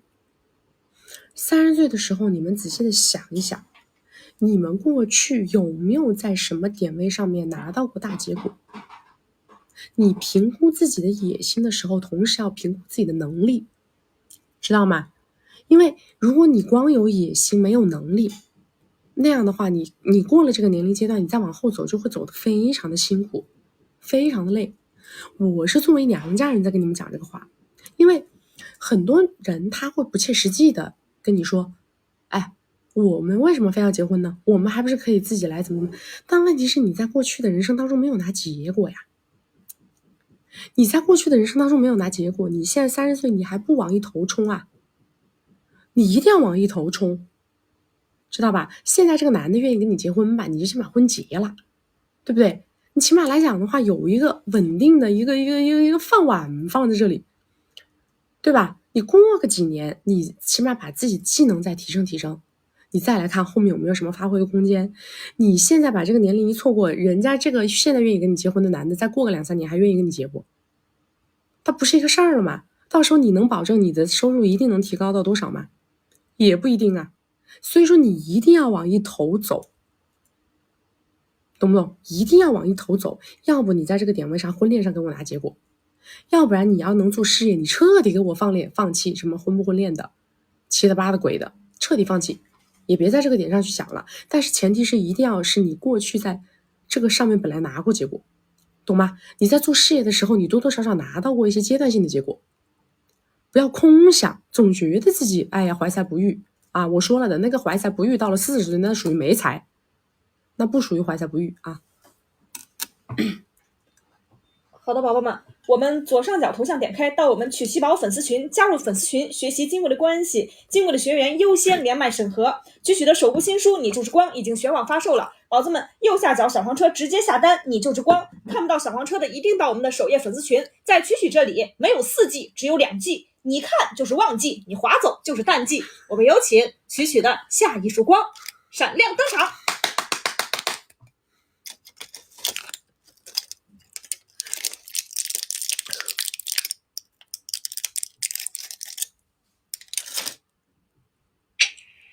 喂，你好，曲曲，能听见吗？听得到，你说。我今年30，有2娃，在超一线城市，大专学历，身高1.7米，身材外表7分左右，对外别人都以为我是本科。我总资产300。现在准备说2位男嘉宾，2位我都只是想持有一段时间。他们都以为我家庭条件很好，因为之前那个准前夫的包装，应该我算是包装型选手吧。现在说一号是现任，他是围内有2娃，45岁，苹果体质，声称跟围内的2年多没感情了，他对我付出35个之后在一起，刚在一起2个多月付出150，现在差不多一起4个月，他很黏我，10点半也很满意，一个星期会有3天左右会待在一块。他想以后跟我一起住，然后生娃娃，我没这个打算。跟他说以后他出了围城再说这些。他对外是大佬的形象，喜欢让人捧着，在他眼里我性格很古灵精怪，感觉心情很愉悦。在外面别人觉得我气质温柔，我也很顺从他。他有时候会为我做饭、洗内衣裤之类的，他的付出都是我引导的，从来没有主动，大额付出都是他让人过去买单，除了吃饭还有我主动带他去逛街。他表示没帮人选过包包之类的东西，除此之外没有任何付出。我就是怕他后面想低成本持有，他知道我从来没上过班，我说我自己和朋友创业。在他眼里我觉得像曲曲口中的铂金包。他带着我去见他比较熟悉的朋友，之前跟他提过要求，我想换300-400的车，因为我现在开的是100-200的车。他跟我说答应年底买，但是他现在准备提拔，跟我表示体制内年底出，还有不好碰米，我不知道要怎么提比较适合。他平时也不主动为我付出米，我内心很不舒服。因为之前谈恋爱都是画男生的米的。之前问过你说我的人设不能提生活费，但是我问安安老师，他让我提生活费，我不知道怎么做比较适合。之前我也提过让他赞助我去香港读研，我需要140个，他说以后分期付款给我可不可以？你觉得我要怎么引导他后面接下来付出吗？你提生活费你能提多少钱呢？我之前给他看过我的账单，因为有几个月我的花销是比较大的，就20-30个左右，我就跟他说，你能养得起我吗？就开玩笑的方式，然后他就打忽悠过去了。那就是办不到嘛，对不对？那就是办不到嘛，那还说啥呢？我跟你讲为啥，他是属于苹果，对吧？他要给你搞什么东西，每次都得扯个人过来买单，这个就是本质。所以说呢，这个东西它是间歇性的，它不是固定的。它要固定，那非得帮你挂个职，在哪家公司里头，在哪个机构里头去挂个职，给你挂个200-300万的年薪。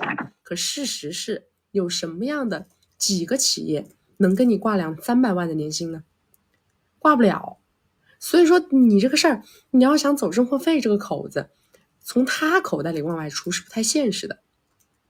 他都是从别人口袋里往外出，不可能从他自己口袋里往外出，是不是这个逻辑？那我怎么引导他为我付出献米啊？所以我才说，你就是该怎么提怎么提，该怎么说怎么说。但是呢，你不要觉得一定是他给你，他这个人是这样的，这个人也贪得很，知道吧？像这种人呢，你让他自己解决就行了，你就只提你的诉求，他提他的难处，不打紧，知道吧？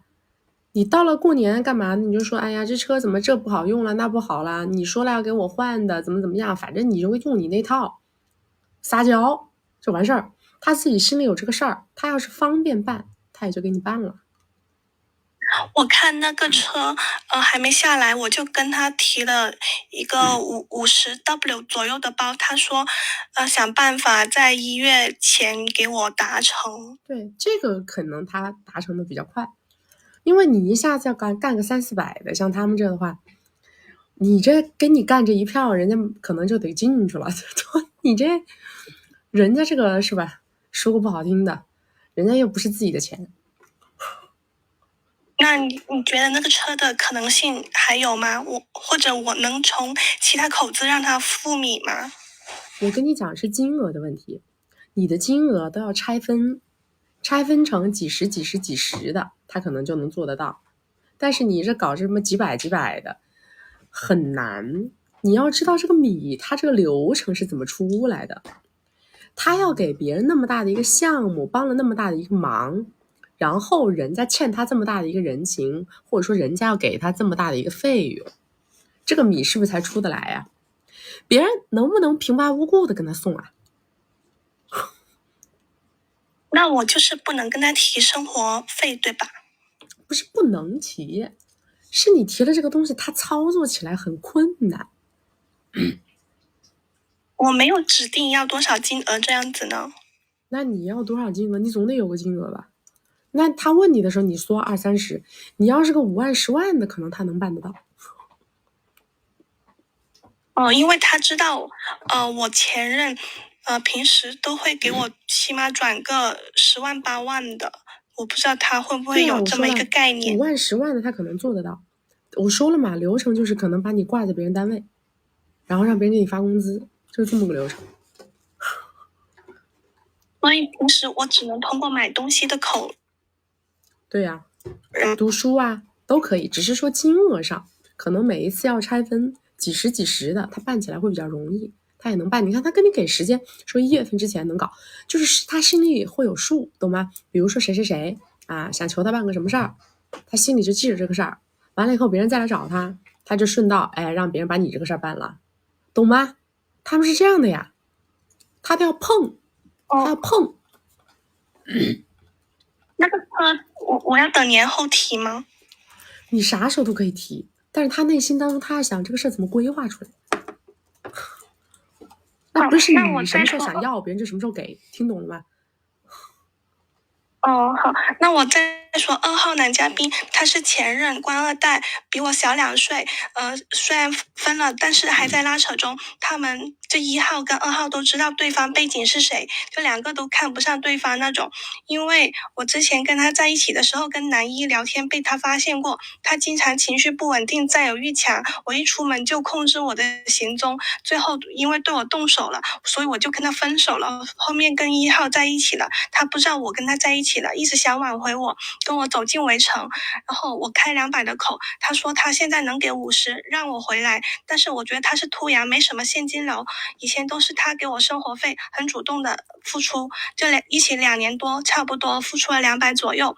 我现在的情况跟准前夫扯，快乐正中，他家道中落了，没法支持养小孩，我们可能会面临房子被拍卖，以后没地方住，还有养不了小孩的困境。我很纠结能不能接受他那个50，我不想跟他和好，因为他脾气不好，然后之前一直有劈叉，他以为我不知道。男二表示不和好就不接受，简不简单？哦，不和好就不接受 ，OK？还有，我有第3个问题是，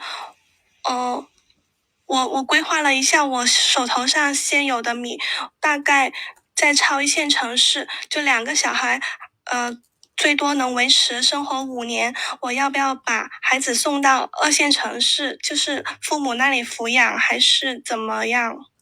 这个问题你问不着我呀，你俩娃呢，这咱也负不起这责任呢。你俩娃你是自己带还是给你父母带？因为我你让我帮你回答这个问题合适吗？我怕手里的米支持不了在这边生活。怎么会支持不了呢？你这今天这个明天那个的都能给你怼腰，这有什么支持不了的呢？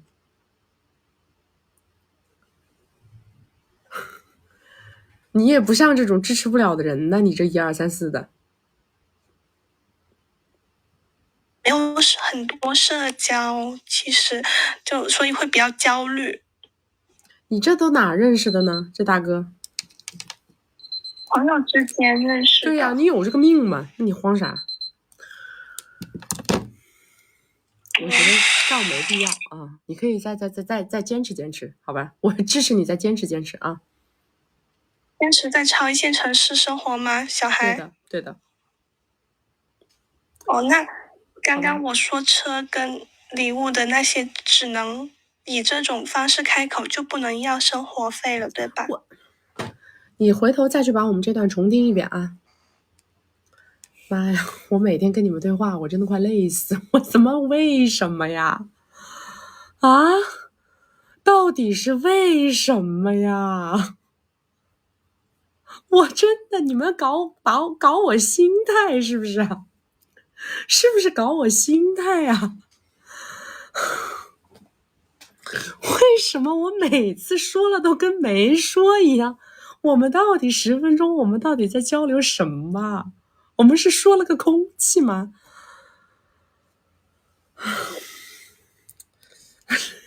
真是服了。把我们刚刚那个切片啊，你呢自己重听一遍，完了以后呢发给安安老师，好不好？让安安老师跟你一块儿来分析我跟你说的这番话，好不好？别折磨我，好不好？你们不要折磨我啊！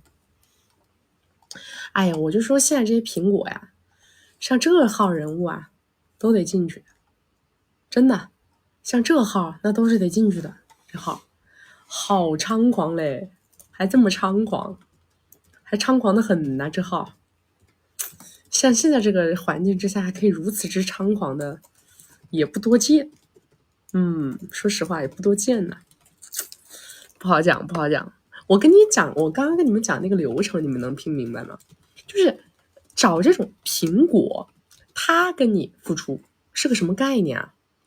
他都不是自己给你，懂吗？因为他不可能，他口袋里没有那么多。他们呢都是找买单侠，懂不懂？都找买单侠，就各种各样的想找他帮忙的那些人都是他的买单侠。只是说呢，他看他手上掌握多大的权力权限，对吧？像这个人呢，他肯定手上都是很有权的人。别人要找他呢，至少啊，找他批这个那个，至少都是几百个 W， 上千个 W 这样的项目。那这个中间呢，它不就得产生一定的，对吧？费用嘛，相当于我跟你拿项目，你总得跟我给好处啊。但是我跟你们讲，我不知道他那是几线的领导，我觉得他可能不是1线的，他这个不像是1线的领导，他这个应该是我觉得他这个给人感觉最多2线，最多是2线苹果。因为什么呢？我跟你们讲，现在呀1线的苹果啊很难，都怕出问题。2线3线的呢，它会有坑。那什么坑呢？拿米不办事儿的坑，知道吧？他其实像他这种人啊，很有可能，我就说他这个人问题很大。你看他短短2个月的时间之内，他给他付出了140啊，是吧？大概差不多吧。短短2年时间之内，差不多给他付出140，是不是？然后他说1月份之前还要给他落实一个50个 W 的那个包，对吧？他这种频率啊，不像是给人办完了事儿的频率，知道吗？他这个频率啊，更像是给人开方子，就是说你来找我拿一个很大的事儿，对吧？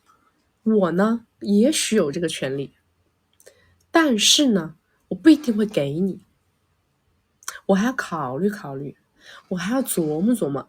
他在这个过程当中在干嘛呢？在钓鱼，知道吧？他是让手中的这个权限利益最大化，是这样的。所以他就是看你在我还没有彻底给你落实这个事儿之前，你能把我的什么东西1、2、3、4、5都跟我搞定。因为我以前呢接触的实业老板很多，我以前接触的很多实业老板呢，他们做的一些生意呢，也是属于垄断性比较强的生意。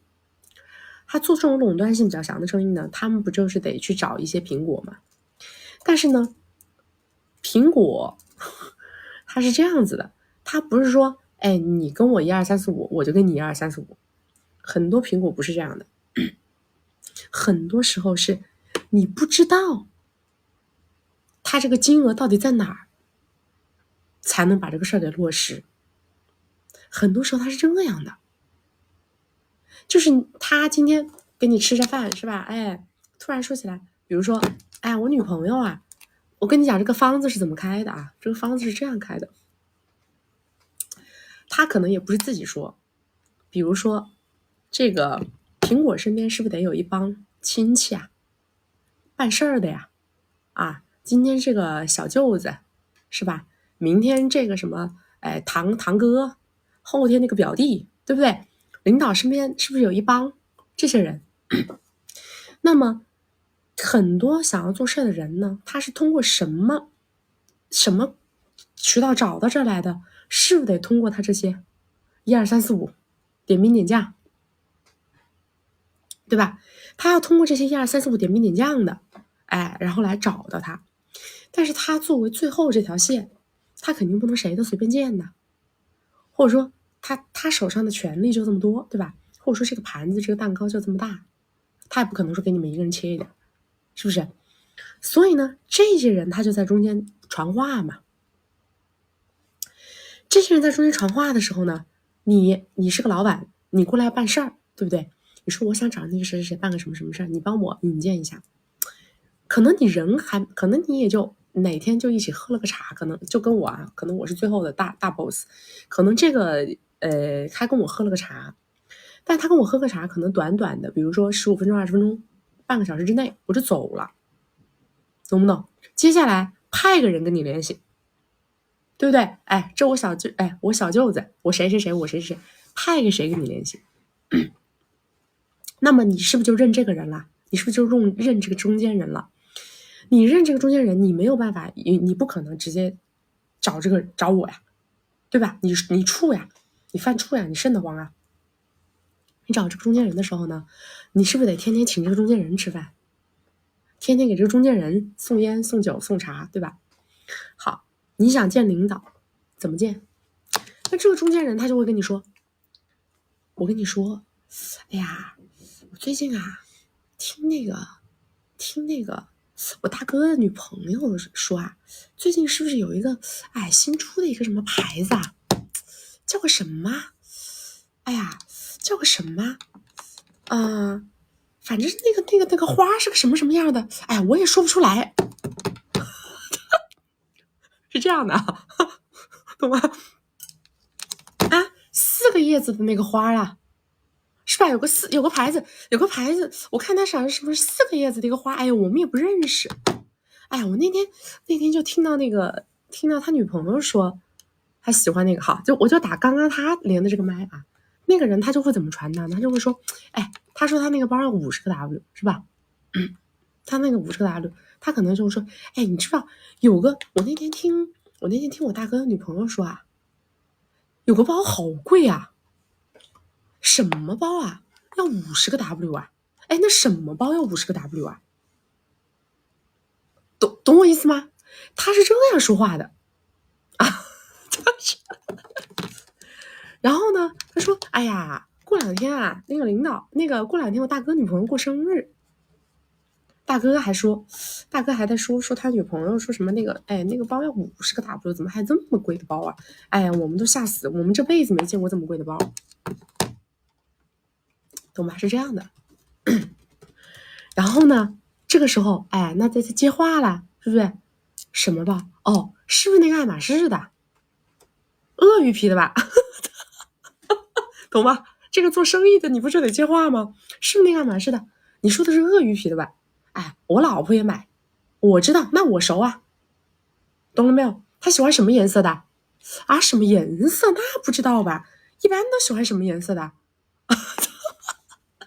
黑的哦，那应该就是黑的，懂吗？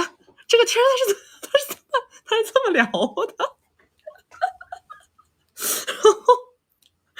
明白了吗？哎，然后下回人家就提溜着这个就去了，他是这样的，懂吧？那你拿了这个东西，问题是买了这个东西的人他心里还是慌的，他还在想啊，我这个，因为他还是通过中间人拿走的，他还在想我这事儿啊到底到哪儿了呀？他是办呢还是不给我办呢？办到哪儿啊？怎么说呀？不办怎么办？我告诉你，不办就对了，不办就对了，知道吗？不办的才是大多数，你以为办的是大多数啊？这种时候你不能急呀，你不得慢慢来呀，感情不得靠时间处，懂我意思吗？你怎么着？你临时抱佛脚，你一抱这个佛脚就得动，你临时在这磕一磕，你一磕我这个心愿就得给你了了。我告诉你们，很多下面的城市很多都是这样，很多都会这样，尤其是啊，你想从下面的城市打上面的关系的，我告诉你为什么呢？中间环节多了呀，你也不知道哪个环节是真的，哪个环节是假的，哪个环节靠得住，哪个环节靠不住，知道吗？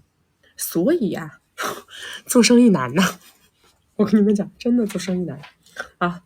算了，就说这么多啊，说这么多。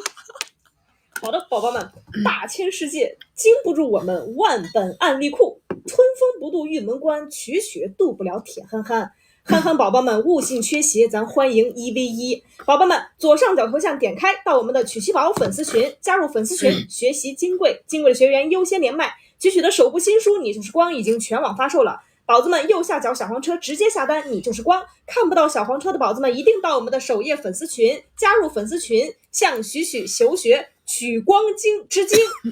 我们有请下一束光。我好懂，咱们肯定是见过世面的人。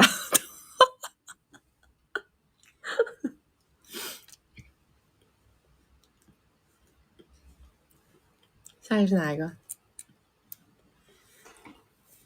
那都是被坑过了的咋？Hello， 你好，你好。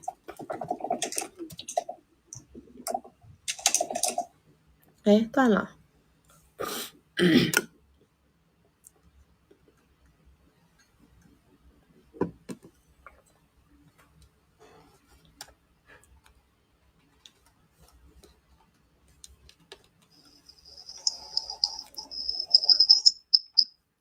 Hello， 说话。哎，你好。哎，你好。你说。哎，这怎么回事？你说，我能听到。其实你好，我是你的粉丝。然后我写了一个稿子，我就先大概念一下。然后我是空闲之余呢，一直有听你的直播，其实是真的有帮助到我的，所以真心的谢谢你，为女性提供了很有力量的价值。然后我先介绍一下我的基本情况。然后我今年呢，是29岁，身高大概1米8，外形打扮呢大概是6、7分左右。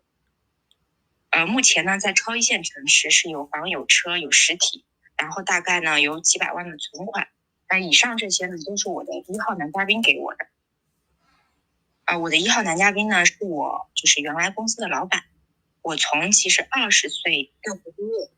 哎，你是连蓝牙了还是连耳机了吗？你稍等，我看一下。哦，对，我已关闭。然后呢，接着说，都是我从我上一个任公司的老板给我的这些，然后我是从20岁大学毕业就在他公司工作，那可以说呢，我是跟着他从他身价几千个 W 到现在10几个小目标，那我们在一起的时间也是比较久的，可能工作加上在一起一共有10几年的时间，但是前面6、7年呢都是正常的工作关系，到后面4年一直到现在是男女朋友关系。然后现在呢，因为我自己的一些个人发展的问题，因为我明年也就30岁了，所以就是我想请曲曲帮你分析。第一就是接下来我跟我的这个1号男嘉宾呢，后期该如何发展？你刚刚说他跟你付出多少？我没有听见。他大概是这样子，就是我现在在超一线城市，有房有车，然后有一个实体，手上大概有几百个 W 的存款，都是他给我的。这些总价值是多少？大概有1500左右吧。1500左右。你们在一起多久？我是跟着他从初毕业到现在，然后有10年的时间，但是我们真正在一起可能是后面的4年。所以说这些米是这10年之内陆续下来的，还是这4年之内陆续下来的？这4年之内。4年。OK。对。然后因为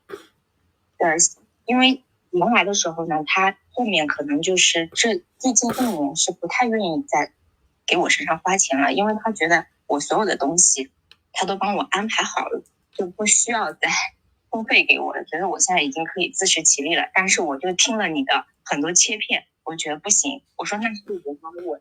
然后我们现在就谈到的就是每个月是10个 W， 然后其他的包括我自己做生意，还有所有的这个营费我自己自付的，因为他也知道我的经营情况，然后呢他就说每个月再给我10，那现在就是基本上也是这样子一直在维持的。但是后面呢我就觉得因为我也年纪大了嘛，所以我是有计划明年出去留学，刚开始他是不同意的，但是现在他也是就是同意了。但是就在这个节骨眼上呢，我就是因为1号男嘉宾的关系，又认识了一个可以说是2号男嘉宾。2号男嘉宾呢是我这个1号男嘉宾的老板，就是他带着他做生意的，也对我发出了就是橄榄枝。然后呢，但是我就是一直也在就是犹豫，我觉得就是我要不要脱离这个1号男嘉宾。他跟1号，他知道你跟1号的关系吗？他不知道。那就不行。那不行。那就不行。对的。他知道的话可以，他不知道不行。他知道我跟1号男嘉宾就是不知道，可能是正常，就是男女朋友他是不知道，因为有一次我们大概是就商务局上，然后呢，因为1号男嘉宾喝多了，他先走了，然后后来就只有我和2号男嘉宾还有一些其他的朋友，然后后来他就问我，他就说你跟就是这个的，我说没有，我说我现在是单身，然后他说后来我们就是只有亲亲，然后呢，但是我就推开他了，后来第2天又过了大概1个礼拜，我们就是因为一些又见面了，然后他就问我，他就直接说，他说上次的那个事情就是多有得罪，就是不好意思，然后呢我就说我说你没事，开心就好。然后后来他就说我跟你说让你单独约我的，就是你也没有约我。然后我就没有说话，因为当时有很多朋友都在。你不要搞啊！你不要搞这个，你这个搞完了，你1号翘了，这2号他也没有付出下来，你这个事儿就搞泼了嘞。就意思是就是我不应该动，对吧？肯定啊，除非他是知道你跟1号的关系，他来挖墙脚，那就很简单，我开条件就完事儿。他不知道，你现在要琢磨跟这个人好，到时候你跟他一好，他再拿你跟1号好过为理由把你踹了，你再怎么整？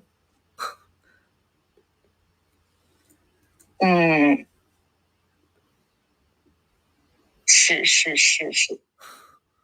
你就不知道他是真不知好的道还是假不知道，到时候人家你不知道他是真不知道还是假不知道，懂吗？对，他到时候跟你玩完了以后给你踹了，你觉得1号还会回收？那1号肯定是不会了，对呀，我觉得以他的性，那肯定啊。所以说呀，可别啊，隔夜的金不如到手的铜啊。那我就知道了。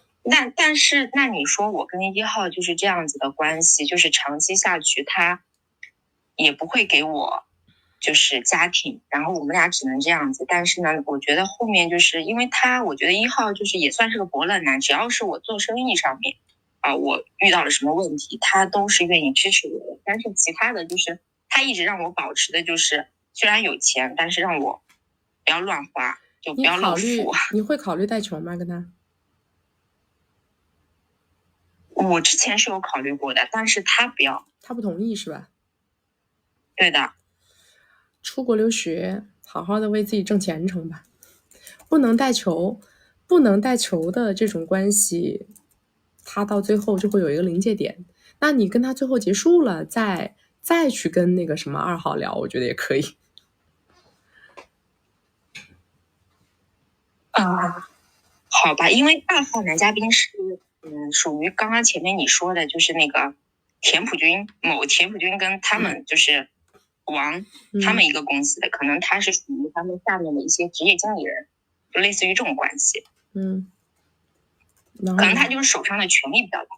那有什么用呢？那没什么钱呗，那还没你这个1号有钱呢。对，可能是没有1号有钱。对呀，那还没这个1号有呢。对1号就是原来我们对1号是指着他，就是我懂啊，只是说你这个2号是甲方嘛，你这个2号是甲方嘛，1号是乙方嘛，但是1号是老板，2号只是高级打工仔嘛。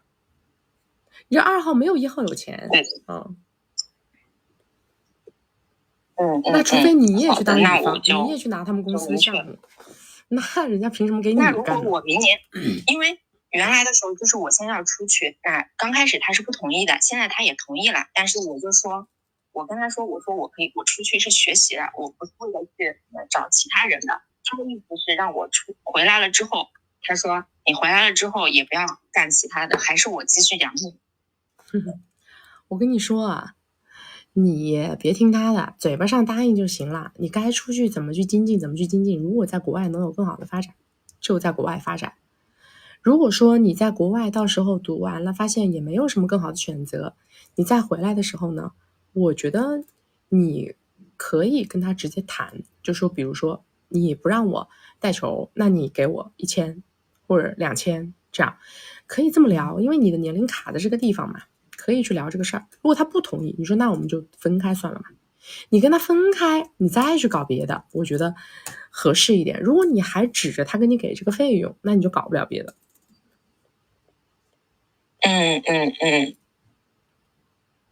好的，了解。那其他的没什么问题的。好，就这样。好，谢谢。拜拜。那是的呀，当甲方他只是说他手上权限大嘛，他权限大的话，那你可以自己去，如果你能自己去做乙方的话也是可以。但问题是，现在他们那个行业不行，他们那个行业不太行，现在这个行业不是个好行业，是吧？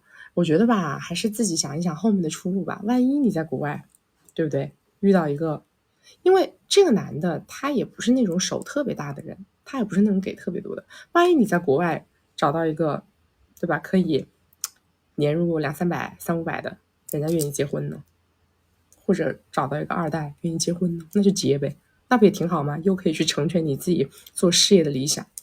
干嘛听他的呢？他说让你什么还给他养着，这种男的也是不好。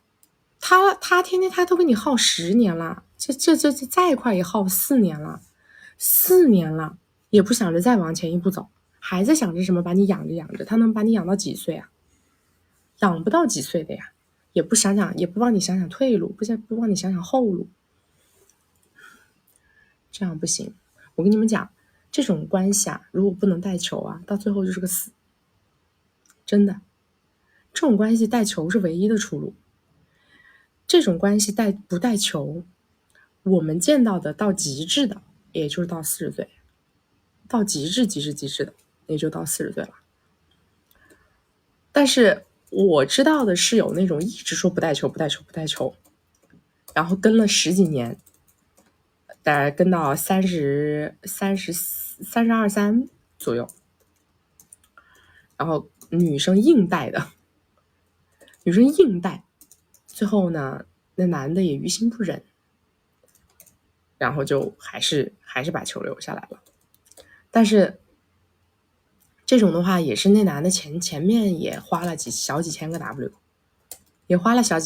了，然后也在一起10几年，也有非常深厚的感情，然后女的硬带住了，现在女的也小几个歪的身家了吧，也有这种的也有。你完全不给人家谋划后路，那不行的。